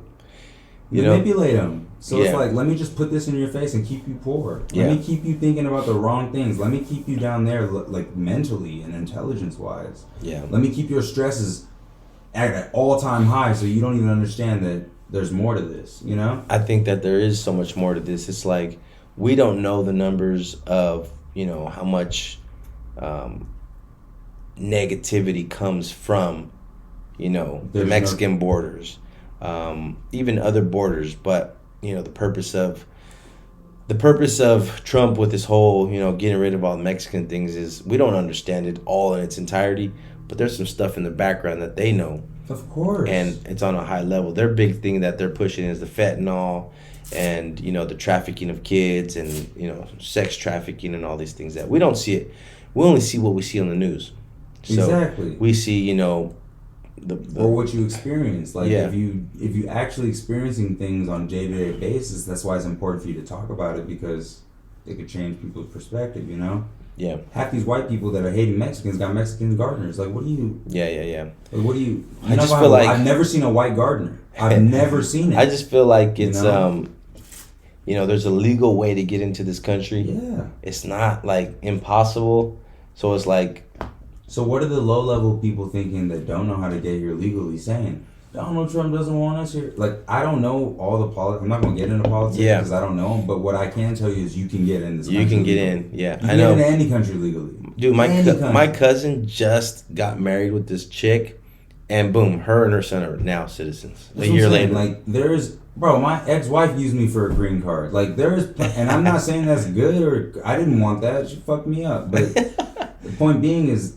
There's legal ways and illegal ways, and I think that people just need to like fall back off the oh my god he hates Mexicans. It's just we're trying to protect. It's just a protection thing. Like we're just so used to people illegally coming over coyote, and it's a joke like haha it's funny you came on a coyote. If you had a house, wouldn't you want everybody wouldn't you want to know everybody coming into your house? Yeah. What if someone was just like, oh yeah, I'm bringing 6 homies, and they came with 13? My grandpa. Of course you can be like, wait, who's the other people you brought? I just want to know, are they cool? Yeah. What's their background? Have a family party right now. Like my mom's is here. Like my grandpa, he came on the Cesar Chavez program. Okay. And you know their job was you're going to be over here. You're going to have a work permit, and you can get citizenship if you know if everything goes well. And boom, you know, my grandpa, my grandma were legal citizens. So a little bit of effort goes a long way. Yeah, and then now look at us. Me? My mom's legal. I'm you legal. Ain't never gotta look back. Everybody else is legal. Now you ain't gotta look back. It's like we did it the right way. So I don't understand why people are bitching because they didn't want to read or learn how to they're not gonna. People have to understand, these people aren't going to benefit our country if they can't do anything. Yeah. They're not going to benefit They're anybody. sending most of their money back to Mexico. Yeah, and I have nothing against Hispanic. I love one of my best friends is Hispanic. They're it's not about illegal and legal. Yeah. At a certain level, in my opinion, I just think it's about common sense and what really. Like understanding how the world works. You can either play the game or lose to the game. Play the fucking game. Yeah, and we have to there's support rules and you gotta stay with it. We have to support our country too. You know what I mean? And it's like we do have a huge disconnect in understanding Mexican community that works here in the United States. Absolutely. And they send 80% of the check back home. Yep. And that money leaves the United States and goes to Mexico. And it's like more power to you, man. And a lot of them are on free. And coverage that we're paying as taxpayers. They're taking advantage of medical, dental, all these benefits that, you know, because they don't make enough. And it's like, you know what? You know, I'm not going to be here to fight anybody. It's like, do your own thing. Mm-hmm. But also, you know, do it the right way. There's rules. Yeah. Right? And it's like, if we all got to play these games to the rules. Here's a perfect example. Chinese people. Everybody wonders why Chinese people are here in this country and doing so well. Yeah. There's a visa, one of the visas available to get citizenship here is if you invest and create $1 million. It's like a certain amount. There's a threshold. I think it's $250,000 or $500,000 or $1 million.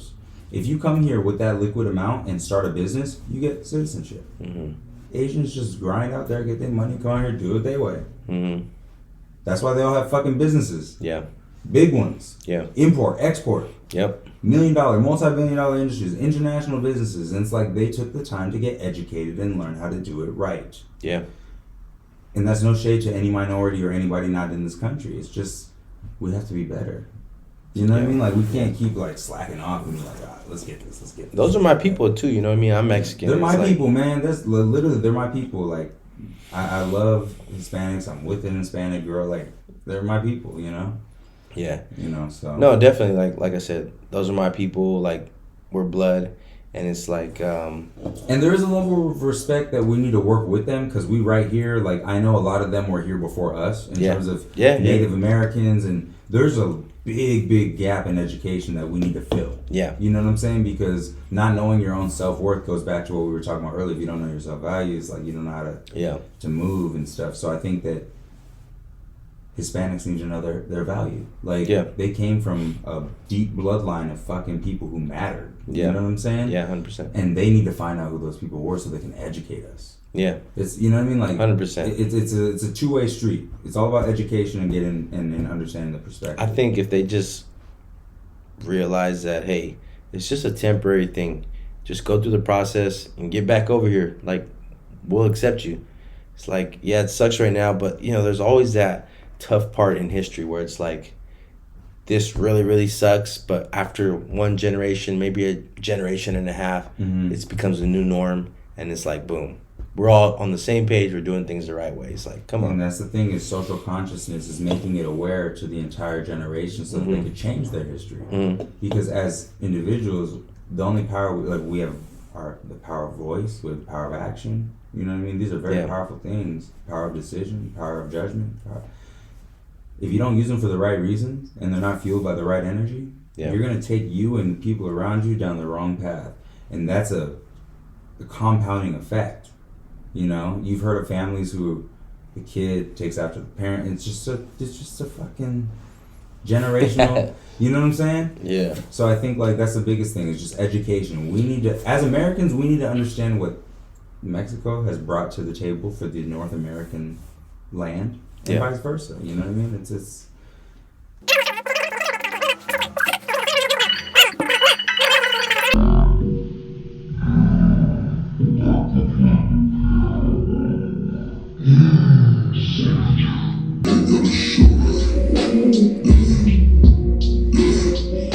The beat's crazy on my it. type of grind, be non-stopping, blasting off like Team Rocket. The beat's crazy for sure. Been popping, authentic, no cropping, little bitch, use a hot mess. I like the beat on that, man.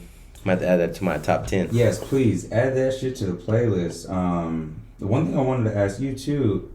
Wait, one thing. Did we talk about it earlier too? I forgot.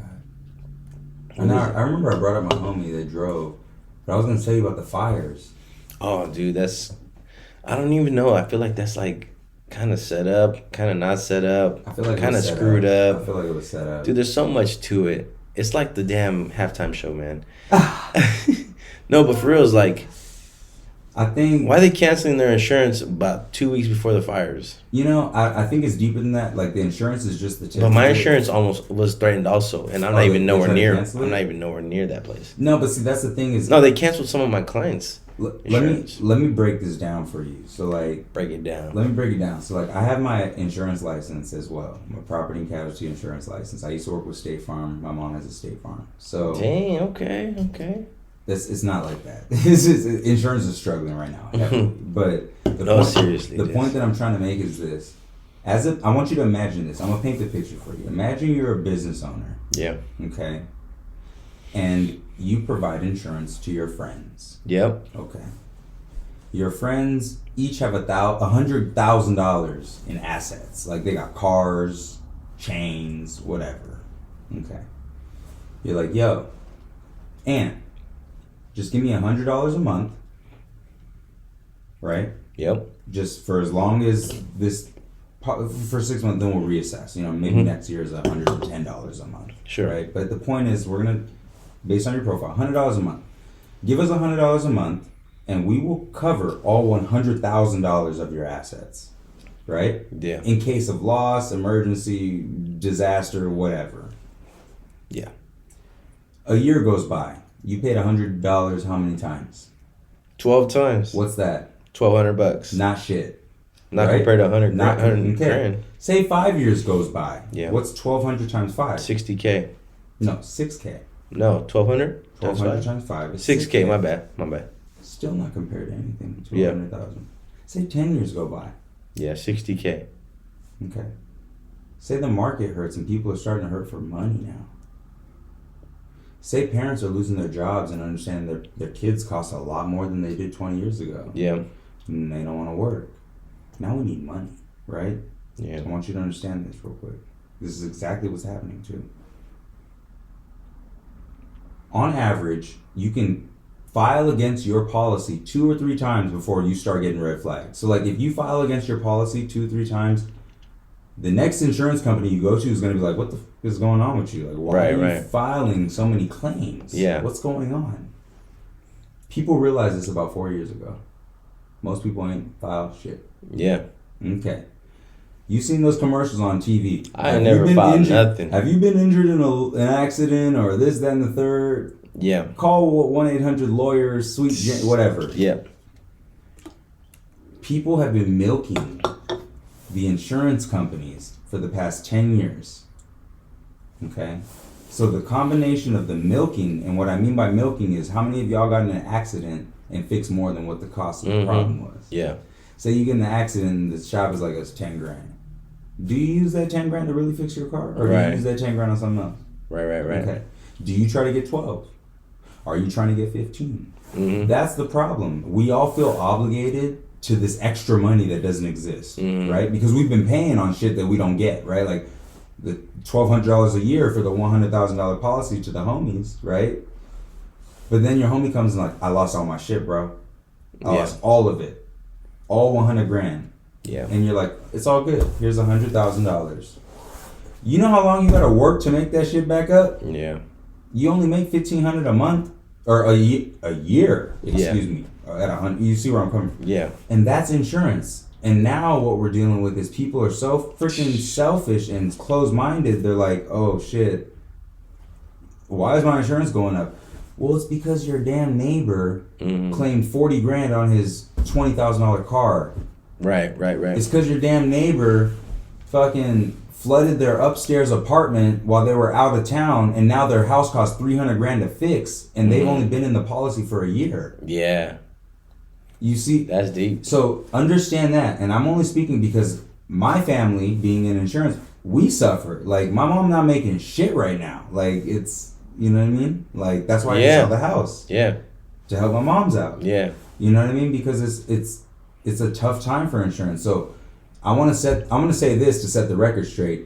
It's not the insurance company's fault at all by any means for these fires. Yeah. It's the civilians' fault for abusing the system. My buddy, he had a side-by-side and he smashed it all up and then got an insurance policy and then claimed it after the fact and got cashed out. Because that's what we learned to do. Then we're hurting for money.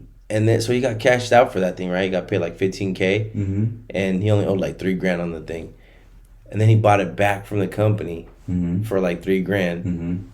And then he has it again. And how long ago was this? That was like 2 years ago. Perfect example. So like literally. And those side-by-sides, bro, they're like 25 grand now. Exactly. So people are doing that all day. How many months of insurance policies would he have had to pay? So when everybody is manipulating their insurance company and using their insurance company as a piggy bank on a fucking bad day, how do you think these insurance companies are going to stay alive? Yeah. They're canceling us left and right, man. Because your house is too expensive to. It's going to take me 30 years to make up for when you file in the next 10 years, because the historical records show that something will happen in the next 10. Even a roof is 50 grand. Yeah. And a roof, like, you pay.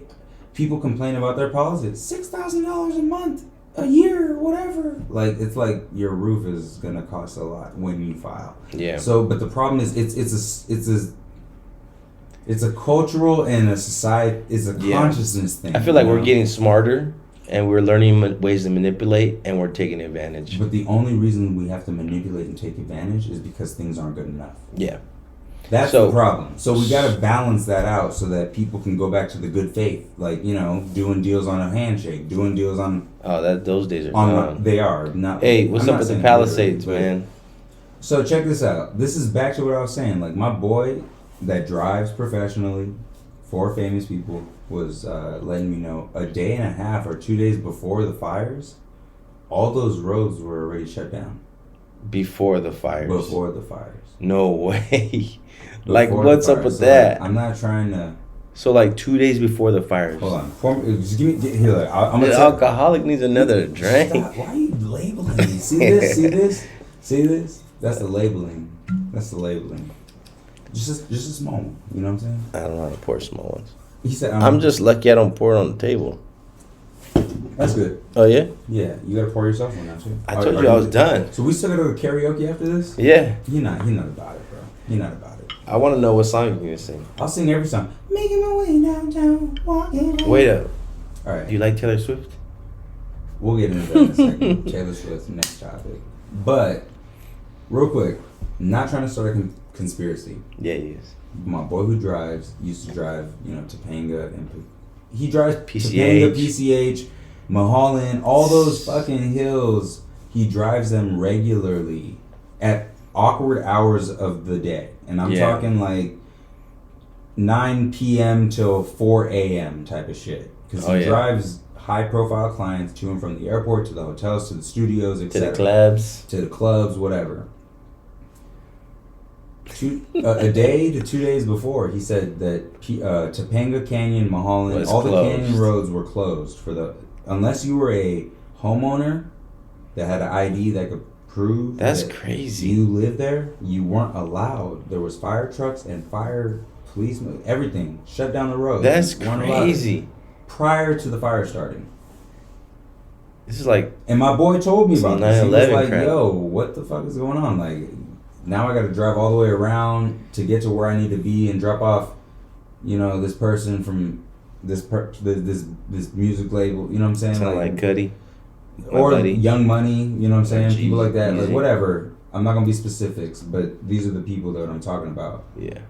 And he had to drive around, take the PCH the long way. 2 days later, the fire broke out, and it makes me wonder. It's like, that's okay, crazy. Why were they shutting down the roads prior to the fire broken out? Okay, they were only letting people who lived in the area up there, and the notice was that there's a high danger wind warning for fire. What the heck? So they were like prepared for it. Yeah, but they hadn't started yet. Hold on, here's the fires hadn't started yet, but they were prepared for it. Hey, but wait up. I wish I had video footage of this, but this is You hear that the 2028 Olympics is coming up and they're trying to clear that whole area out. Hold on, check this out. Hold on. This is where it gets deep. Come on, fam. Hear me out. Cheers to that, fam. Hear me out. So this is where it gets deep. Cheers, brother. All right, y'all ready? That's crazy because Trump don't like Newsom. Newsom don't like that's crazy. Trump.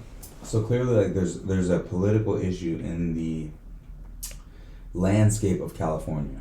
California, obviously, with a few other states, have economies big enough to like run countries, right? Yep. Okay. Trump has to have control over California if he's going to be a president. Is that not fair to say? I agree. Okay. Is that not fair to say? Like, Very I'm not fair. saying he has it, but I'm saying as a president, your goal would be have control over a few different major states.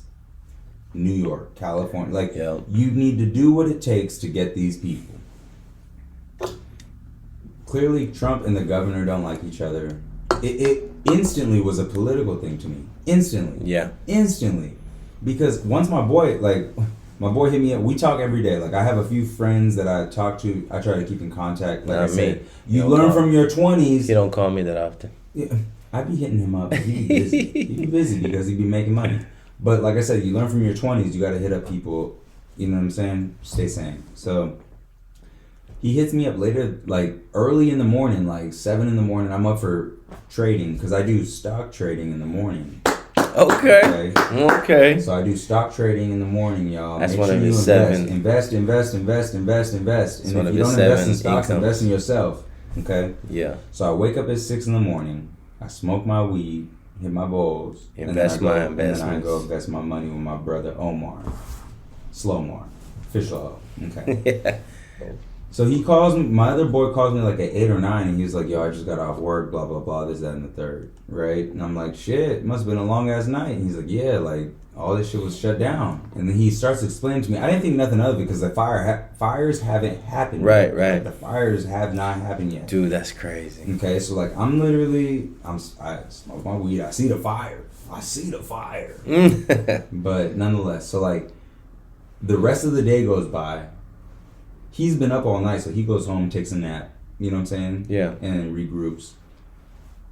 We tap in later, like the next day, and the fires are full blown happening already. So like we're checking in on each other, making sure like, hey, you good? You good? He's like, yeah, bro. Like, but then he reiterates to me like what just happened, and I'm like, he's like, yeah, bro. Like this shit don't make sense. Like they was shut down 2 days ago. The fire just happened. You know what I mean? Like a day and a half ago. And the reason I said 2 days is because we'd be up at like long hours. So like our 2 day, we'd be up for like 24 hours at a time. So like, you know, it really do feel like 2 days. But like we'll talk and then the next day and we'll talk early in the morning or late at night. So he was like, yo, like, that's just weird, bro. Like that's just weird. Like that's it. Because he's not the type, my boy KJ's not the type to really like go into it. Like he'll think it and then like that's it. He keep it pushing. You know what I mean? He's a little bit older. Dude, that's than me, just the craziest thing ever, man. Conspiracy theory. Like I grew up on Rihanna with the, you know, Rihanna with the bulls and the Illuminati, the whole. So, bro, I heard they're trying to put the whole Olympic setup into that thing right there. Look, all I got to say is this. We'll get to that in a second because I want you. It's all about perspective. I want you to just because I only know so much, right? But like, so he explains this to me, and he tells me like, okay, for the past 2 days, the police have already been shutting this road off. The fire just started, bro. That's crazy. My boy KJ tells me, he's like, yo, this shit is crazy. This shit is not normal, bro. Something fishy about this. Yeah. So I start looking into shit, and you find out that there's political differences in terms of perspective and like state of mind in terms of like with California and Trump and this, that, and the third. So that's the first thing. The second thing you look at, mind you, coincidentally, and I say coincidentally because whenever I say coincidentally, that means God. There's nothing in life that's a coincidence. Everything that's a coincidence means like it was meant to be like noticed, right? Yeah. For the past 4 months, I've been trading, I'll say 2 to 3 months, 2 to 3 months. My boy and I have been getting into options trading. Different not cryptos, but stock market trades, different futures, options, leverage, things like that. Make our money work harder, right?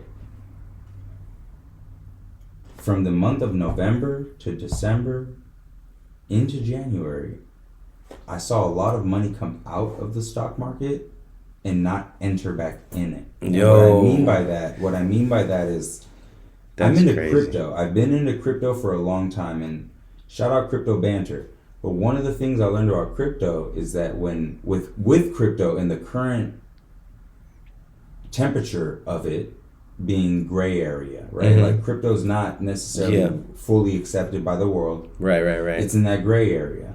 The laws are changing daily. Okay.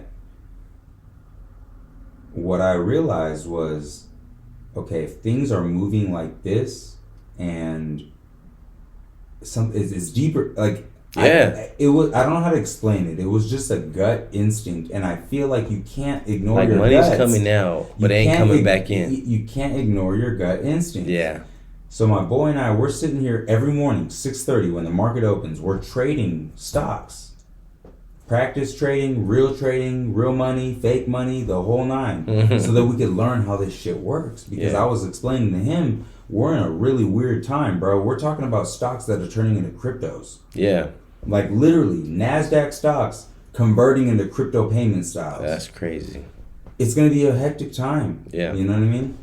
We're looking at this shit, and every day, for like November to December, we was up, and out of nowhere.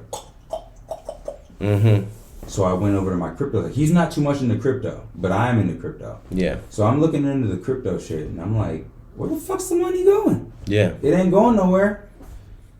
I look into gold, physical assets, oil. You know what I'm saying? I'm a big gold fanatic, bro. Like, when all else fails, go to gold. Yeah. I'm looking at gold. None of the money from crypto, $368 million out of stocks. From I have a program that helps me track and everything like that. I'm like, where the fuck's this money going? It's a lot of money. My cousin lives on 60th and Slauson. Fairfax and Slauson, excuse me. Fairfax and Slauson on 64th Street. He was telling me that people are getting private offers for their homes in the mail from companies like BlackRock, investment companies. Yeah, that's been happening. No, but they're offering to buy their properties, homes. Yeah. Blackstone is like 40. I'm sorry, BlackRock. I'm over here cooking. BlackRock. I love and hate BlackRock because they make me a lot of money, but I'm worried about them because the control that they have is. They're one of the biggest investors on residential homes. We need people with good morals and ethics to be in charge of companies like that. That's not them. And that's why people are getting bought out. You have to ask yourself, okay, if you lived in LA and you had a $1 million home that you paid $100,000 for. Right. Because that's what's going on. You got people who have been in homes in LA that they paid $150,000 for 25, 35 years ago. Yeah. They're sitting in these homes. These homes need repair, you guys. Homes are not cheap to fix. Okay? You have a historic home. You know this. Yeah. Homes are not cheap to fix, bro. It costs a whole home to fix a home. You know? And these people in LA have these now valuated homes at $1.5 million because of the location, the proximity, right, the land size, the property value size. And it's like, I was watching a podcast today with Mel Gibson. His house in the Palisades is completely burned down. Joe Rogan asked him, what are you going to do? Is this your time to leave to California? He's like, yep. Yeah. So you got to think about it from this perspective. Wind it back. How do you make people make decisions that are in your favor prior to them making it? Yeah, exactly. You control the scenario. Yeah. And I hate to say it, they did this in Hawaii. They burned people out. Look it up.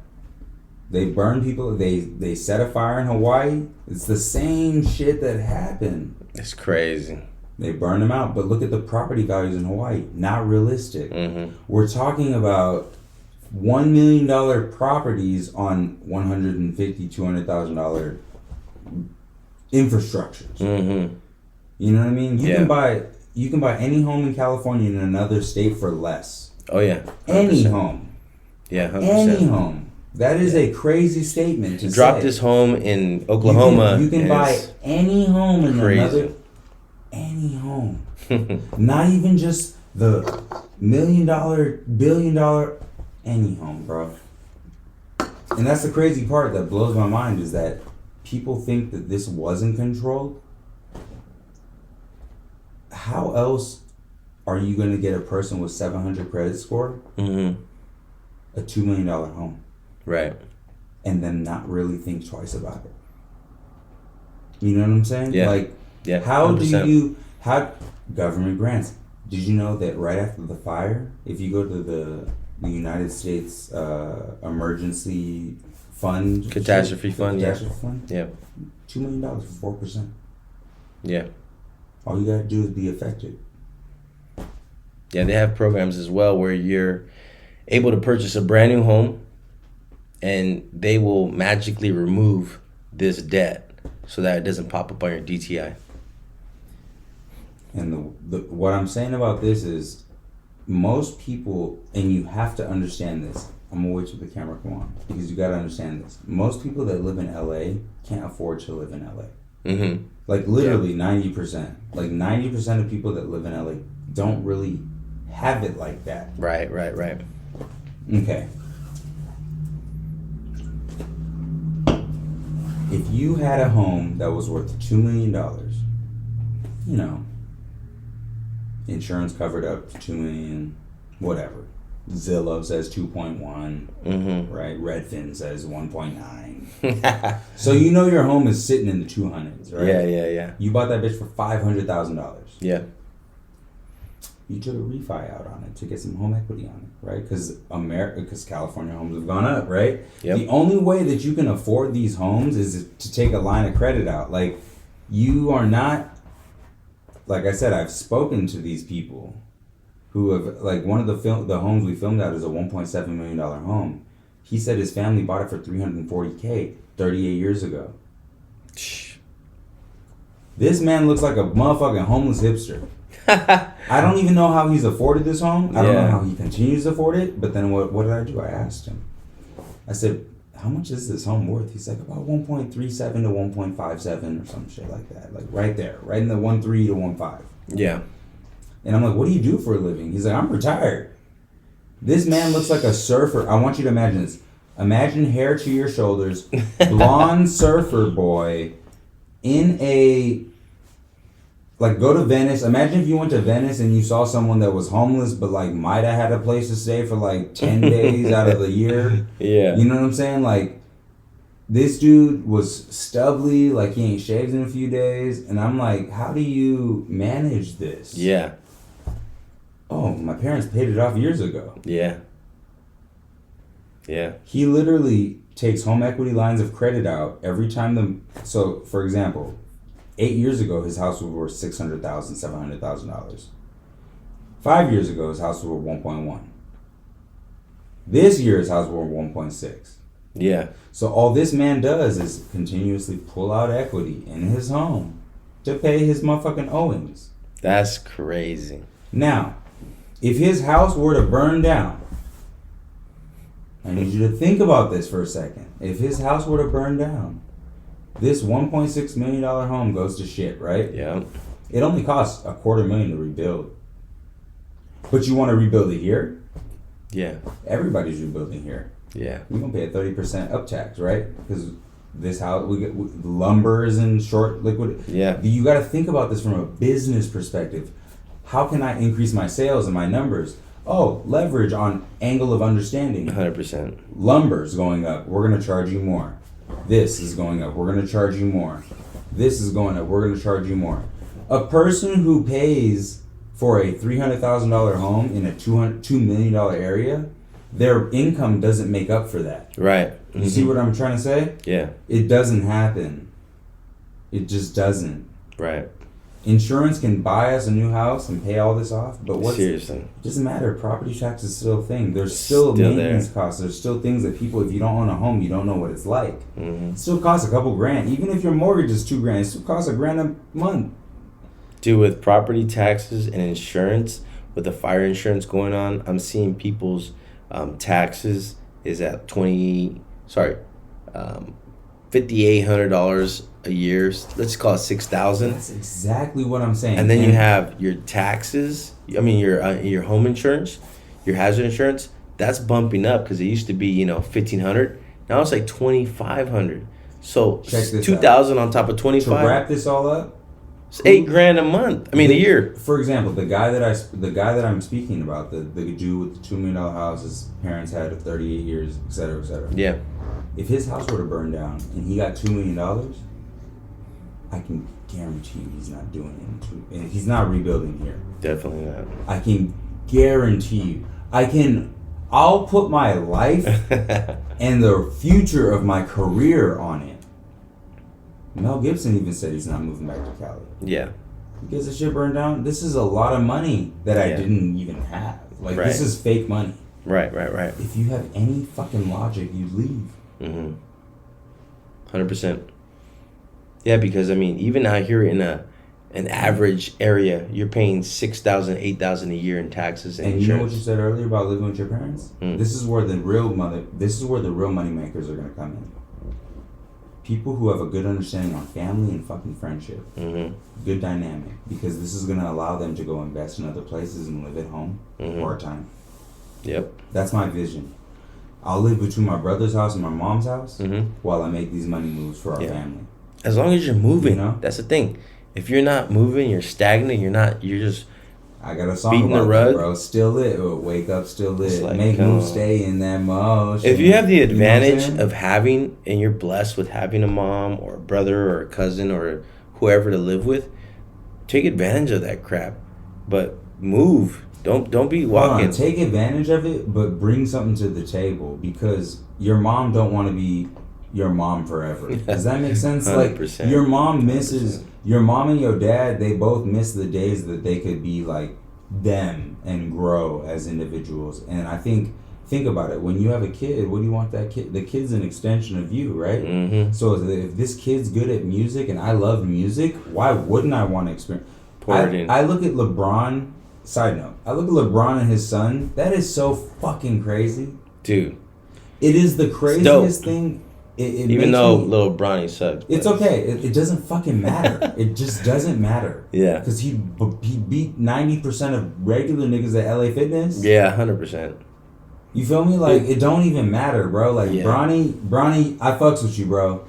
Period. It don't even matter. Like, your pops...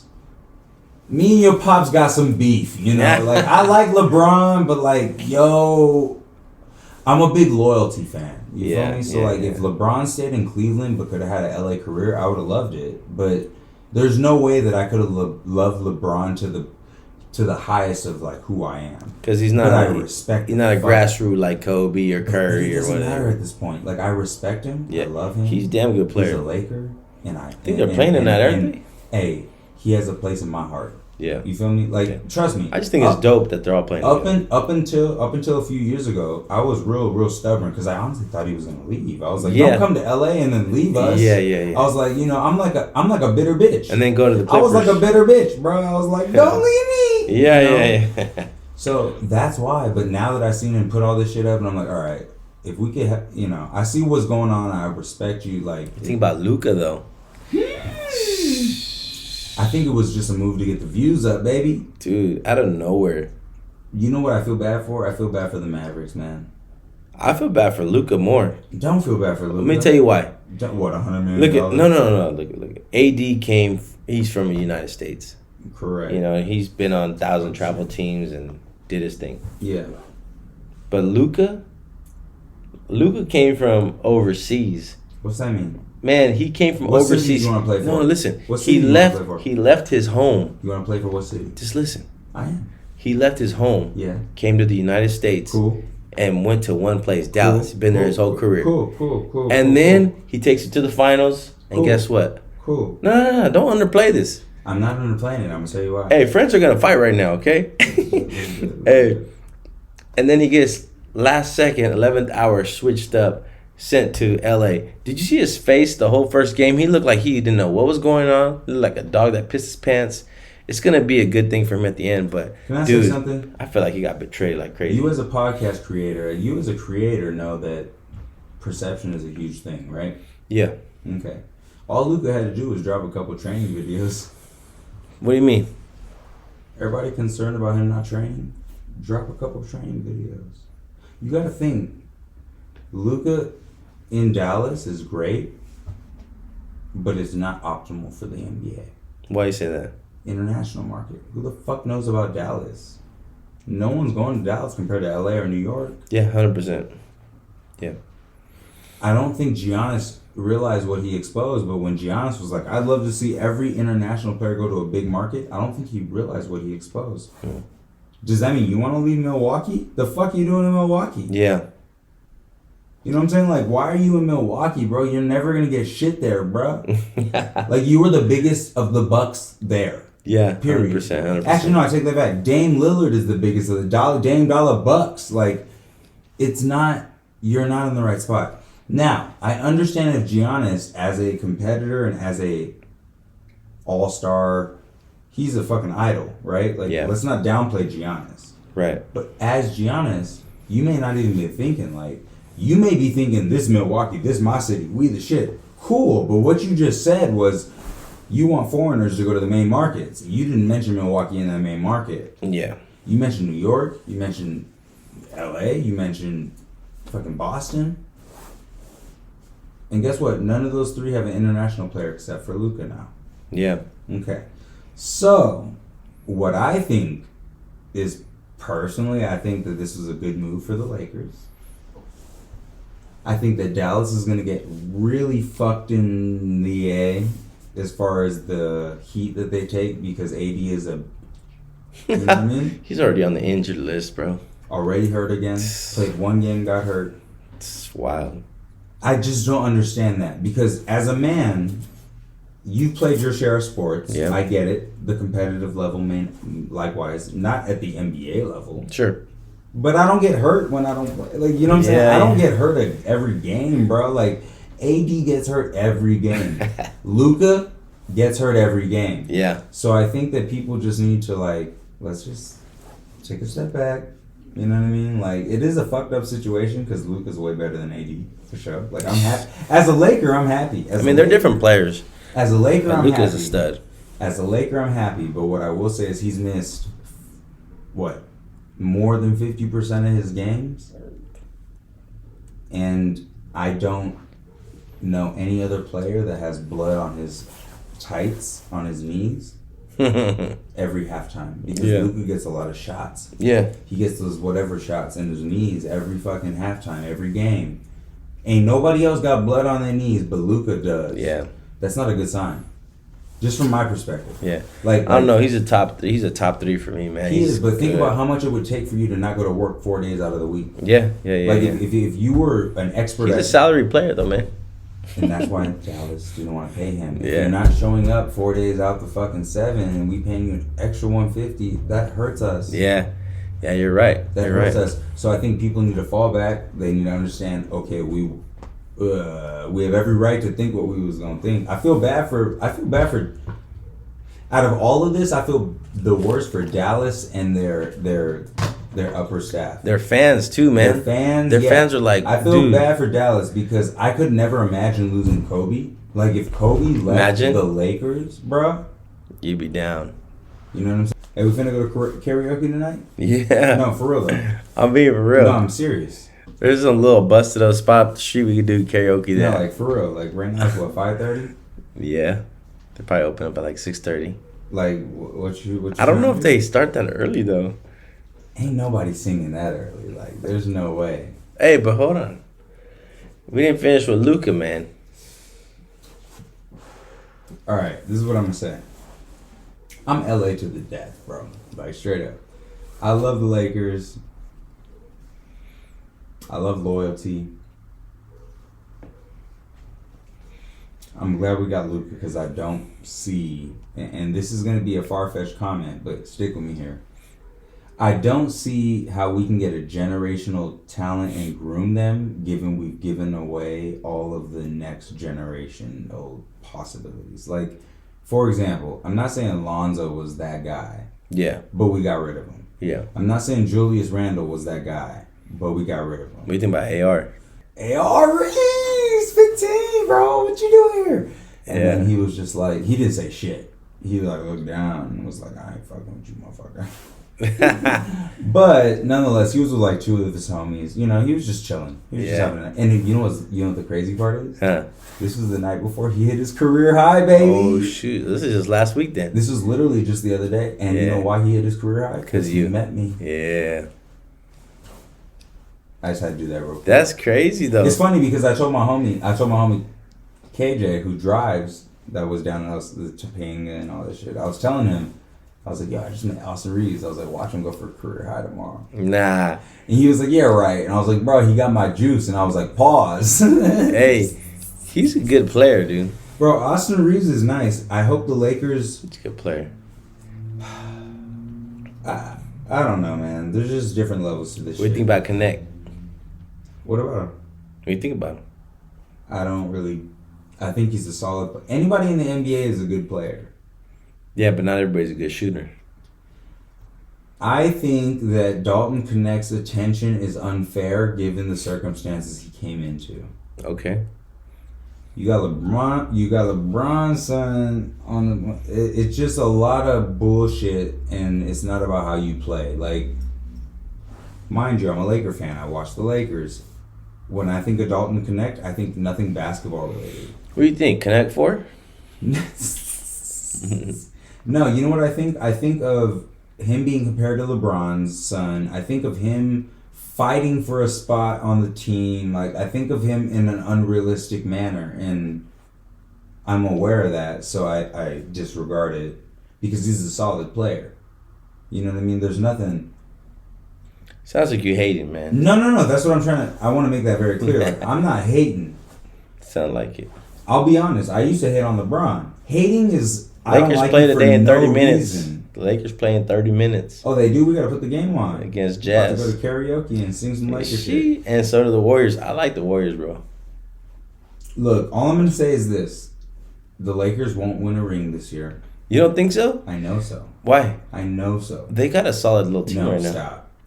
Who's better than them? Stop. Everybody. What do you mean that OKC is better than them? You think OKC's better? I'll take San Antonio over them. Yeah? Wemby and De'Aaron Fox and fucking DeMar DeRozan. Yeah. I'll take them three. Wait up. Ain't there what's his name as well? CP3? No, he on the Spurs. Oh wait, no, that's not Wemby's on the Spurs. I'm thinking, who's on the Kings right now? Who's on the Kings? DeMar DeRozan just got traded to the Kings. Man, that team's all goofed up right now. It is, but I'll take them over the Lakers. Is what I'm saying. Like, Says a Laker fan. no, I'm a Laker fan, but I think that we're just in that weird phase of like too much media shit, and it's like, I don't know, man. Hey, the Mavericks. The Lakers are the best when they put their head down and run. The Mavericks are looking good too. Fuck the Mavericks. They're not doing. They got AD. They got Kyrie, and they got Clay. AD is hurt. Yeah. Klay Thompson is playing with a restrictive outfit on. He's like he's playing with a car like with a governor.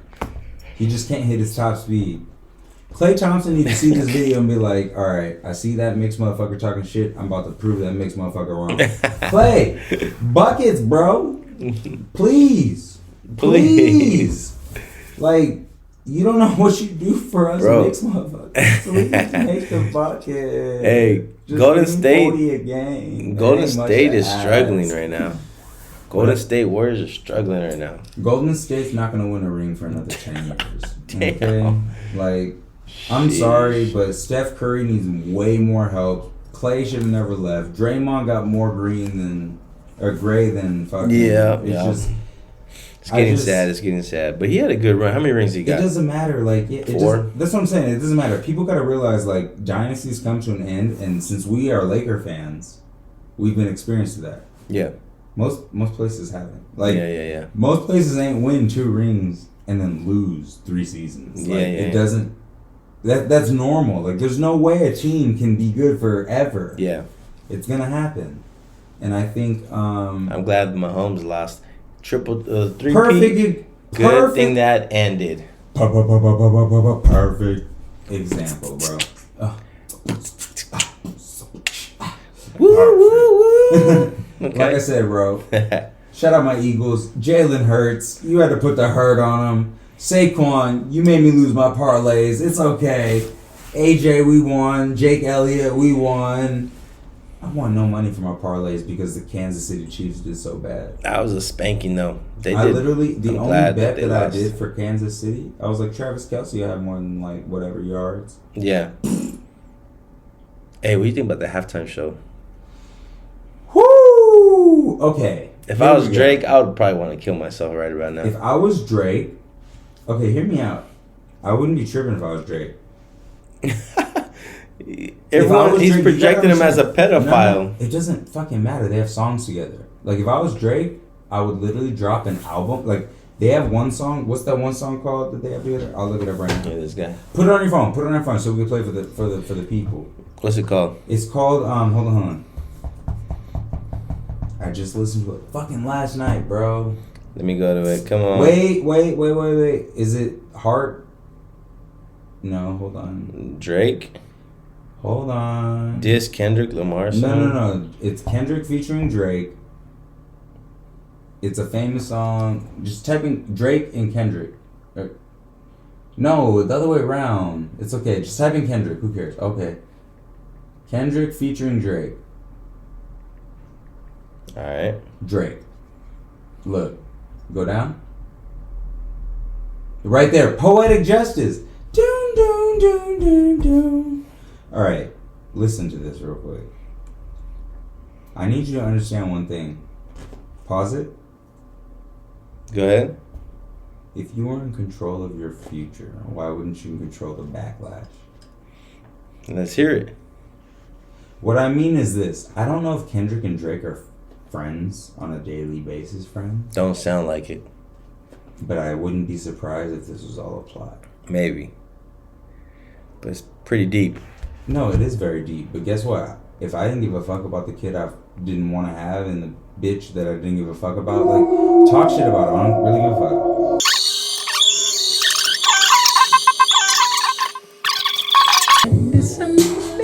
I recognize your phrase. I recognize your fragrance. Alright, so if I sing a song tonight, it's gonna be like an oldie. Hey, we really about to do karaoke tonight? Like, Are you for real? Always and forever. Okay. Let's do it. How's the rest of it go? I don't know, but I know. Each moment with you. Let's do it. Like, I'm beyond down, bro. Mm-hmm. I wonder what time they started. I have to Google it. Yeah, find Let's out. see. It's okay. Just play it, bitch. This shit hard. Woo! Alright, one last one before. One last. I got one more. Pour me up this time. I got one more of me. Yeah. You gotta bounce back, baby. Don't say shit. Hey, listen to the flow. Ready? Sing it. Don't get your ass exposed, you gotta let it go. I'm living life to grow. You're living life to hold. I can't fuck with you, hold. Your time is rolling to dough. You can't mistake the things that be really important to you. Yo! Yo, I've been down like I'm gon' sit. I've been down like the basement. I've been down like the best kid that fucked up low key and got arrested. I've been down in depression. The difference, I bounce back quick. I never ever gave up this. Hey, opportunity illustrious. Been down, been without bread. Me no mouth fed, no new outfit. Yeah. Been down, been without shit. In my house lit. Hey! Yeah. Been down, been without bread. Lost it all quick. Spirit got hit. Been down, hey, no, I've been down. I ain't even tripping, I'ma bounce back. Ain't me coming yet, chicken on the loud pack. Where the ounce at, and shit where the house at. Yeah. Same place where I grind, where I sleep, where I eat, count stack. Break my word, I doubt that. Hey, yeah, official family, I'm really proud that. Just had to announce that. Yeah, really.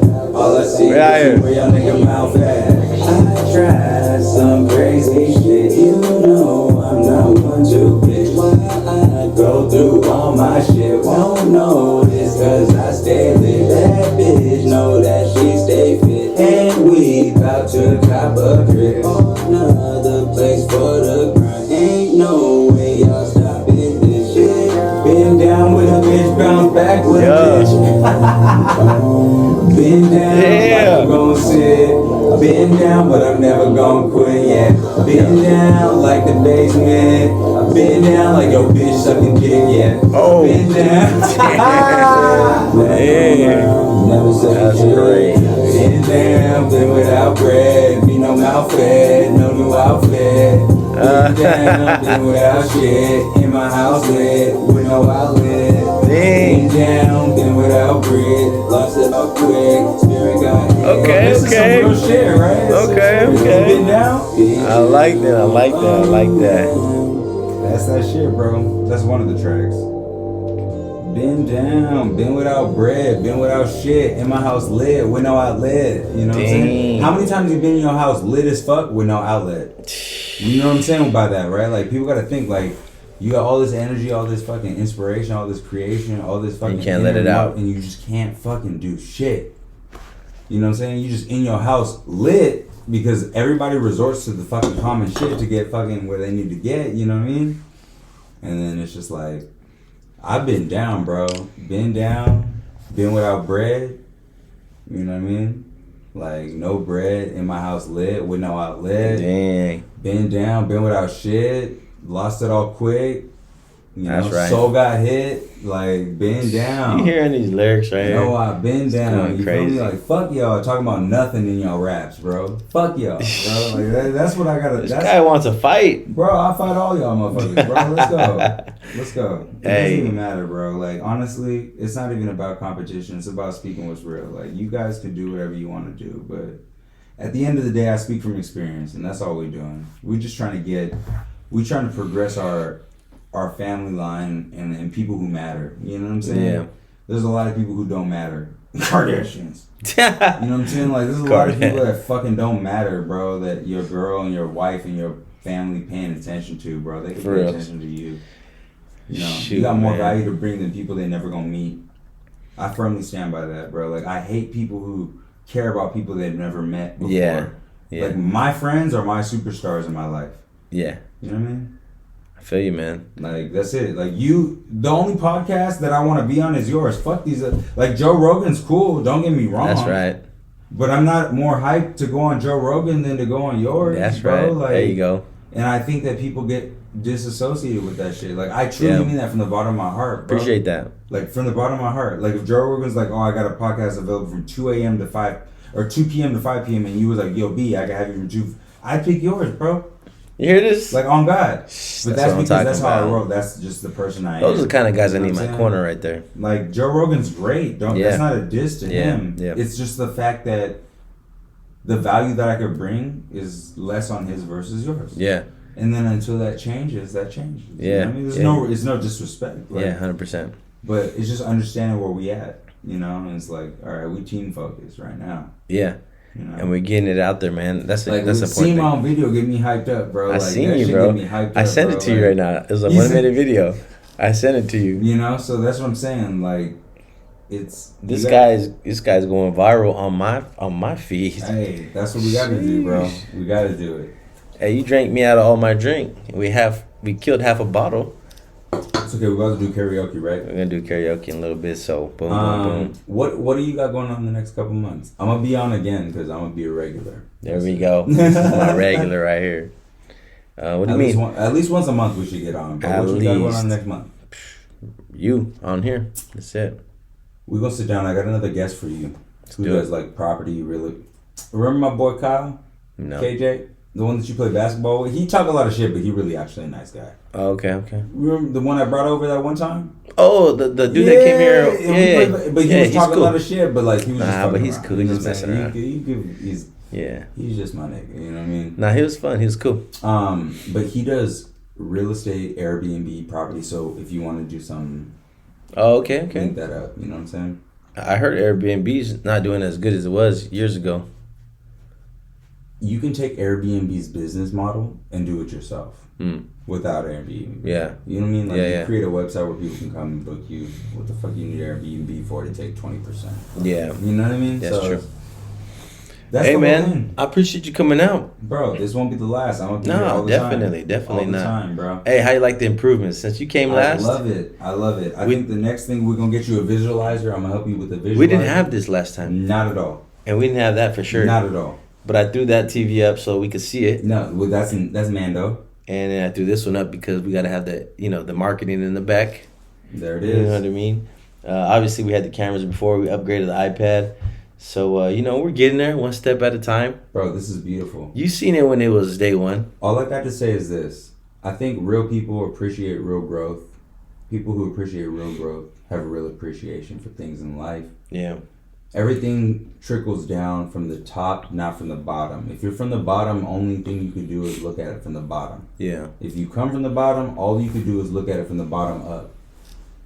But once you change your mentality and really, really take all of that shit that you think you know out of the equation, it really, really opens your mind up. So that's my advice to you guys. Like, That's honestly, you don't know shit. You don't know nothing. We do our best to know stuff. Don't We get try. it twisted. We try. We try to know stuff. We try. But we need to approach the world like, look, we don't know shit, and the person that's opposed to me might have something valuable for me. Yeah, 100%. So let me find out what I can really extract from this and really this motherfucker in my reality, right? So it's like might as well collaborate. That's the thing, and that's how we progress as a country. Like, fuck the Trump shit, fuck the Democrat, Republic, all that shit. Like, it's a distraction, bro. It's all distraction. It's all distraction. Like, it's just look at your neighbor and what do y'all fucking come to terms on? If you can't come to terms with your neighbor, shut the fuck up. Yeah, 100%. Period. Point blank. If you can't come to terms and be cool with your neighbor, you're not a dope person. 100%. Like, get the fuck out of here. Shut up. Just go back in your own shit. You know what I mean? So 100%. Hey, bro, we threw oh, yeah, this is the other edition, too. What up? We Oh, threw yeah, the table. The table's crazy. You know, we got some lights up in here. We'll have to do poker next time. We could play cards while we're doing the pod, you know? We should. And the loser takes a shot. Yeah. You know what I'm saying? Nah, man. We're just trying to make it better every time. opportunity we can. So I hope the viewers, you know, enjoy it. We enjoy having a good time over here. He's heartbroken, but I'm heartbroken. I'm always heartbroken. I love my Yenny, but I'm always heartbroken. Goddamn. So you know why women suck, man? That's the whole nother story. That's next podcast. That's the next one. That's the next one. Tune into the next podcast. Women suck, part 3. Period, bro. Yeah. I might even have a couple females on here to talk because they know women suck. Like women suck, bro. Let me just say I appreciate them all coming out, tuning in. But this is my special guest of the evening, so give them a round. Fishal, baby. Yeah, what you got to say to them? What I'm gonna say is this. Let me say it for y'all. Hold on, let me wait. I want to thank everybody who's rocked with me so far from the bottom of my heart. This is a dream that most people wouldn't dare to chase, and I really, really thank y'all for really fucking with me. Period. Point blank end of story. You know? That's right. Give him the credit because he deserves it. He's been putting in mad work. He's been putting in a lot of time and energy into this. So hear him out on this one. He really is talking from the bottom of his heart, right? Yeah, bro. And here's the thing is like 100%. I think people. I'm old school, man. If you have my phone number or if you shoot me a text, that means beyond what words can describe. And with this new world and generation, I need to adapt, you know? Like, there's things that I haven't adapted to that I thought I could have time for, whatever, etc. Point being is there's a lot of people that reached out to me on social medias and all of my avenues of contact, and I apologize for being MIA for about a year or 2 years.